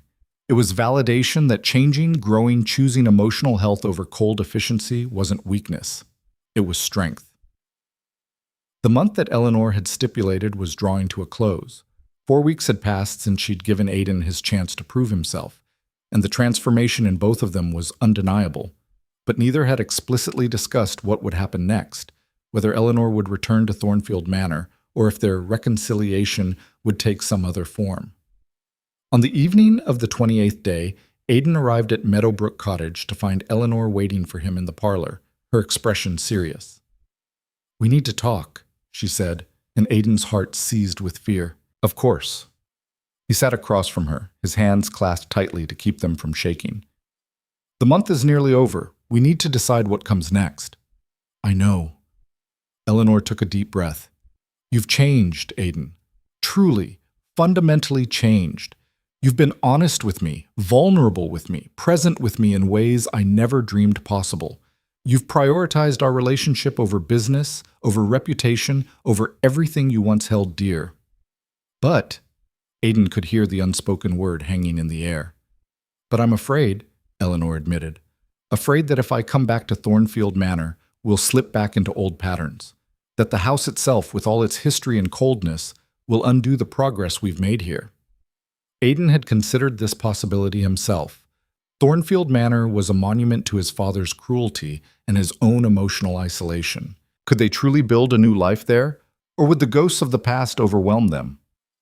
"Then don't come back to Thornfield Manor," he said. Eleanor looked startled. "What?"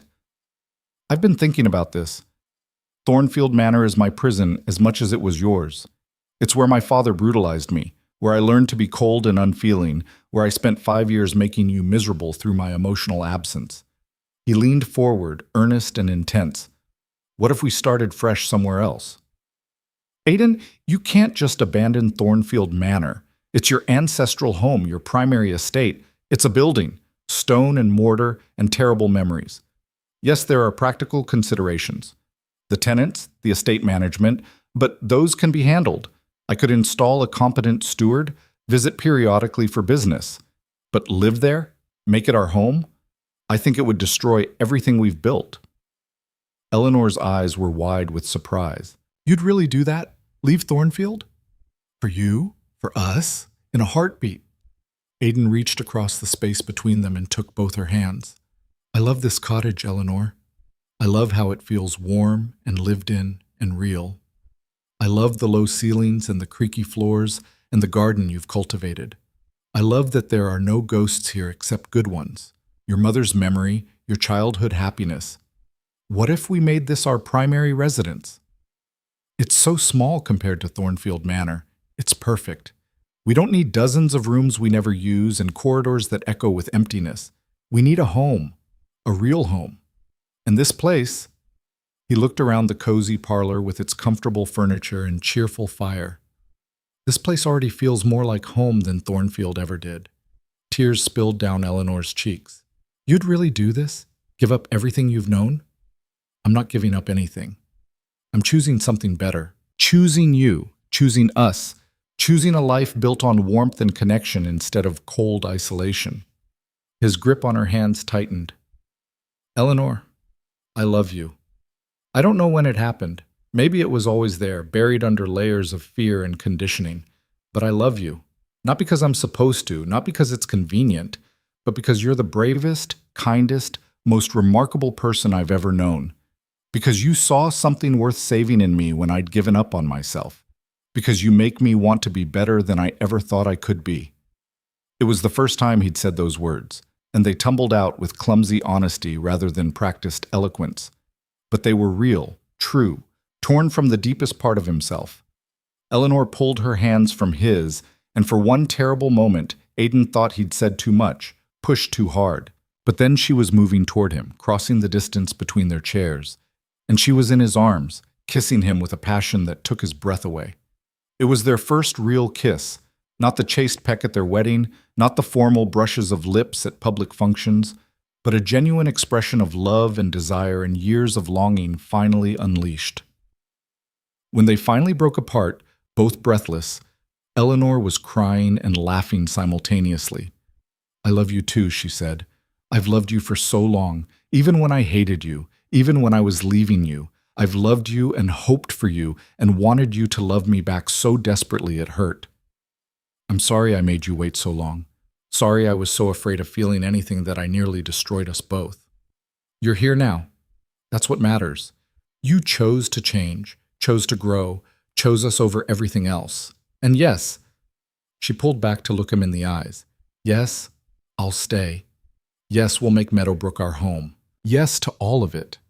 They sat together on the floor in front of the fire, Eleanor leaning against Aiden's chest, his arms wrapped around her. It was peaceful, intimate, everything their marriage should have been from the beginning. What about the ton? Eleanor asked after a while. They'll think it's strange, the Duke of Thornfield living in a small cottage instead of his grand manor. Let them think what they want. Their opinions don't matter anymore. Only this matters. Only you matter. Mrs. Holloway will have something to say about it. Aiden laughed, the sound rich and genuine. Mrs. Holloway will probably be relieved. She's been managing Thornfield Manor's emptiness for years. Maybe she'd prefer to manage a smaller household where the Duke and Duchess actually speak to each other. They talked late into the night, making plans. They would keep Thornfield Manor but install a steward to manage it. The London townhouse would be sold. Too many memories of cold social seasons spent in separate spheres. They would expand Meadowbrook Cottage, adding a few rooms but keeping its essential character. They would build a life based on simplicity and connection rather than grandeur and isolation. When Aiden finally left that night, riding back to Thornfield Manor under a sky full of stars, he felt transformed. The landscape that had seemed so harsh and hostile now felt beautiful in its wildness. The cold air was invigorating rather than punishing. Even Thornfield Manor, looming in the distance, looked different. Not menacing, but merely a building that had served its purpose and would now be put to new use. The next morning, Aiden called a meeting of all the household staff. They gathered in the main hall, anxiety evident on their faces. Rumors had been flying about changes coming, and servants always worried about their positions during times of transition. "I want to thank you all for your service to the Thornfield family," Aiden began. "You've maintained this estate with skill and dedication, and I'm grateful. However, I need to inform you of some significant changes."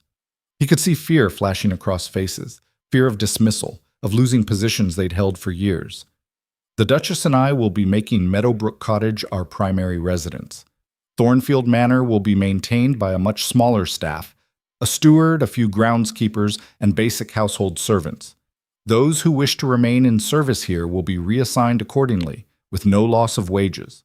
Those who prefer not to make the transition will receive generous severance and excellent references." Mrs. Holloway stepped forward. "And the rest of us, Your Grace? The rest of you are welcome to join the Duchess and me at Meadowbrook. It's a much smaller establishment, so we won't need everyone. But for those who wish to be part of a household that's actually lived in, actually filled with warmth and life, you're welcome to come." The relief was palpable. Harrison actually smiled. Mrs. Holloway's eyes welled with tears. "Your Grace," the housekeeper said, her voice thick with emotion. "I've served this family for 40 years.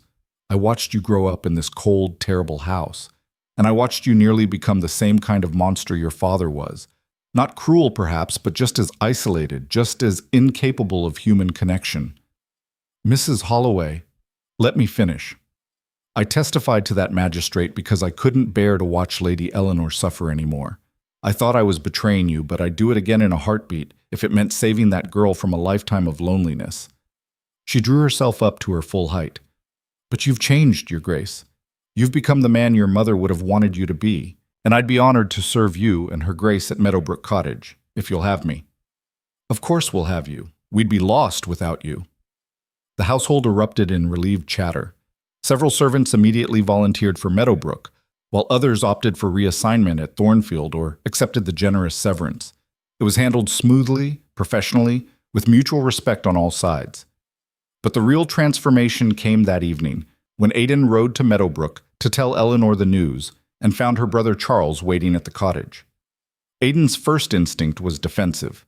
Charles had, after all, tried to force a legal separation through court action, but Eleanor's hand on his arm steadied him. "Charles came to apologize," she said quietly. The Earl looked uncomfortable but sincere. "Thornfield, I owe you an apology. I acted rashly, trying to protect Eleanor without consulting her wishes. I let my anger at how you'd treated her override my respect for her autonomy." "You were trying to help your sister," Aiden said. "I can't fault you for that. Still, I should have trusted Eleanor to make her own decisions. She's always been stronger than I gave her credit for." Charles extended his hand. "I hope we can put this behind us. For Eleanor's sake, if nothing else." Aiden shook the offered hand. "For Eleanor's sake, and for our own. She deserves to have her family united, not divided by old grievances." Charles nodded, then turned to Eleanor. "He's different. I can see it. The way he looks at you, the way he stands beside you instead of apart from you. This is real, isn't it?" "As real as anything I've ever known," Eleanor confirmed. "Then you have my blessing, and my support should you ever need it." After Charles left, Eleanor turned to Aiden with shining eyes. "Everything's falling into place. It's almost frightening how quickly things are changing. What change is only frightening when you're trying to hold on to what's broken. When you're building something new, it's exhilarating." Over the following weeks, the transition happened smoothly. The staff divided themselves between Thornfield Manor and Meadowbrook Cottage. The estate steward proved more than capable of managing Thornfield in Aiden's absence.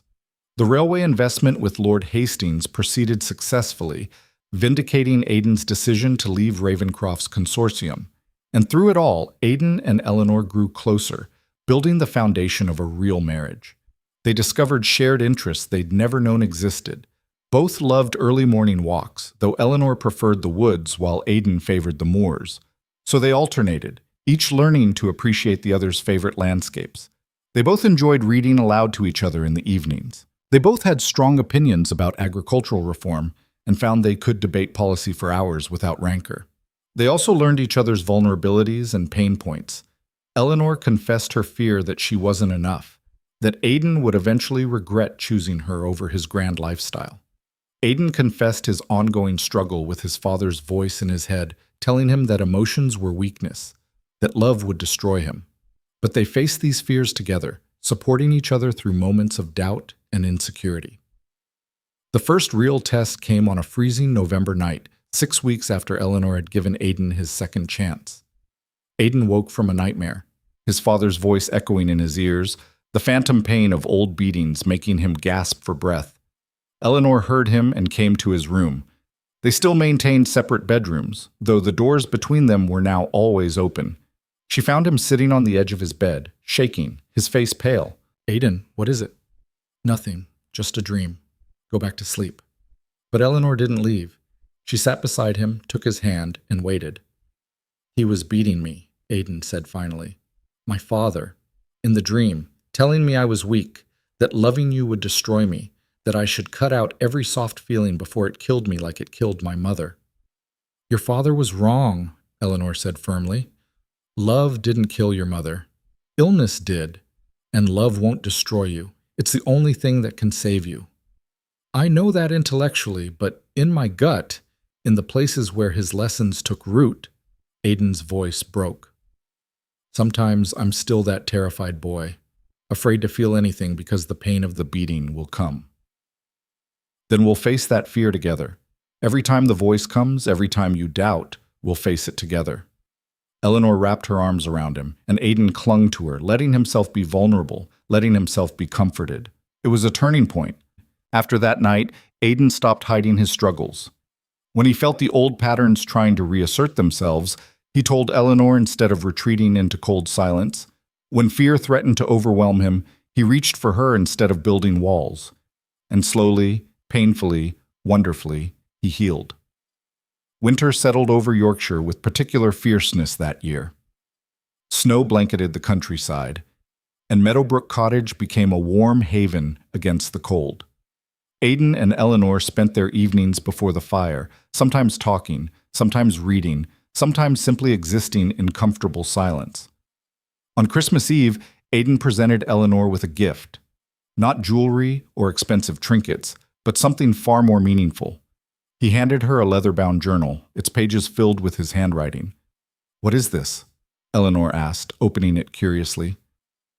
"Letters," Aiden said.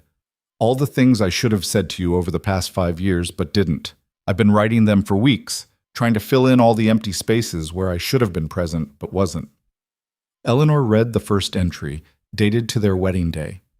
"My dearest Eleanor, today we were married, and you looked so beautiful it took my breath away. I should have told you that. I should have told you how your smile made me feel something I couldn't name, how your kindness to the servants made me realize what I'd been missing in my life. I should have told you I was afraid, terrified of failing you, of hurting you. Instead, I said nothing. I'm sorry. I will try to do better. Love, Aiden."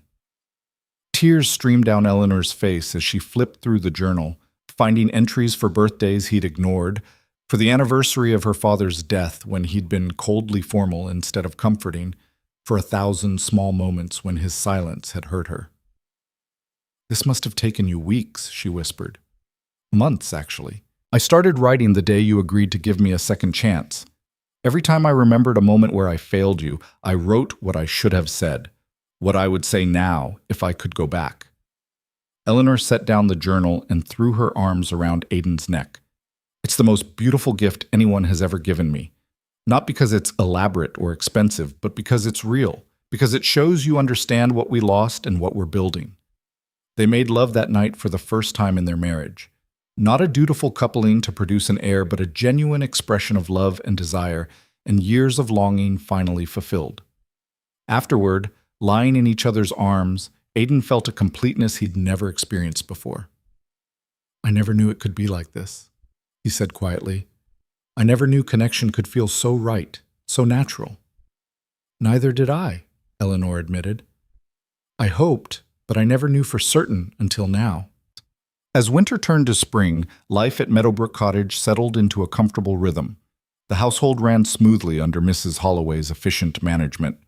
The gardens began to bloom under Eleanor's careful attention, and Aiden discovered that he was actually happy, genuinely, thoroughly happy in a way he'd never been before. The society gossips eventually moved on to other scandals, though the Duke of Thornfield's unusual living arrangements remained a topic of bemused speculation. But Aiden and Eleanor didn't care. They had built something real, something honest, something worth far more than social approval. In April, Eleanor discovered she was pregnant. The news filled them both with joy and trepidation. Aiden worried about being a father, about passing on his father's cruelty or his own emotional damage, but Eleanor had faith in him. "You're not your father," she reminded him whenever his fears surfaced. "You've already proven you can change, can grow, can love. You'll be a wonderful father." On a warm afternoon in late May, nearly a year after Eleanor had left Thornfield Manor, they stood together in the cottage garden. Eleanor was just beginning to show, her hand resting on the gentle swell of her belly. Aiden's arm was around her waist, holding her close. "Do you ever regret it?" Eleanor asked. "Giving up Thornfield, the grand lifestyle, everything you were raised to value?" Aiden looked around at their modest cottage, at the garden Eleanor had cultivated, at the life they'd built together. "Not for a single moment. This," he gestured to encompass everything around them. "This is worth more than 1,000 grand manors. This is real. This is home." "I love you, Aiden Thornfield." "And I love you, Eleanor Thornfield, more than I ever thought possible, more than words can adequately express." They stood together in the garden as the sun set, painting the sky in shades of gold and pink. Two people who had almost destroyed each other through emotional isolation, but had chosen instead to heal, to grow, to build something beautiful from the ruins of a cold marriage. It hadn't been easy. The road from indifference to love had been long and painful, requiring both of them to confront their deepest fears and most damaging patterns. But they had walked that road together, and in doing so, had become the people they were always meant to be. Aiden Thornfield had learned that love wasn't weakness, but strength. That vulnerability wasn't dangerous, but necessary. That the walls he'd built to protect himself had been his true prison, and letting them fall had set him free. And Eleanor had learned that she deserved to be seen, valued, cherished, that her worth wasn't dependent on someone else's ability to recognize it, that leaving had been the bravest thing she'd ever done, and coming back on her own terms had been even braver. Together, they had proven that change was possible, that people could heal from even the deepest wounds, that love could triumph over fear if both parties were willing to fight for it. As the last rays of sunlight faded and stars began to appear in the darkening sky, Aiden pulled Eleanor closer and pressed a kiss to the top of her head. "Thank you," he whispered. "For what?" "For not giving up on me. For leaving when you needed to. For coming back when I'd earned it. For believing I could be better than I was. For saving me from myself." Eleanor turned in his arms to face him, her eyes bright with love and joy and the promise of their future together. "We saved each other," she corrected gently. "That's what love does. It doesn't complete you, it gives you the courage to complete yourself."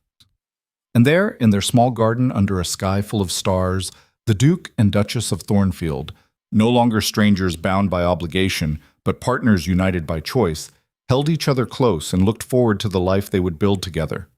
A life filled with warmth instead of coldness, connection instead of isolation, love instead of fear.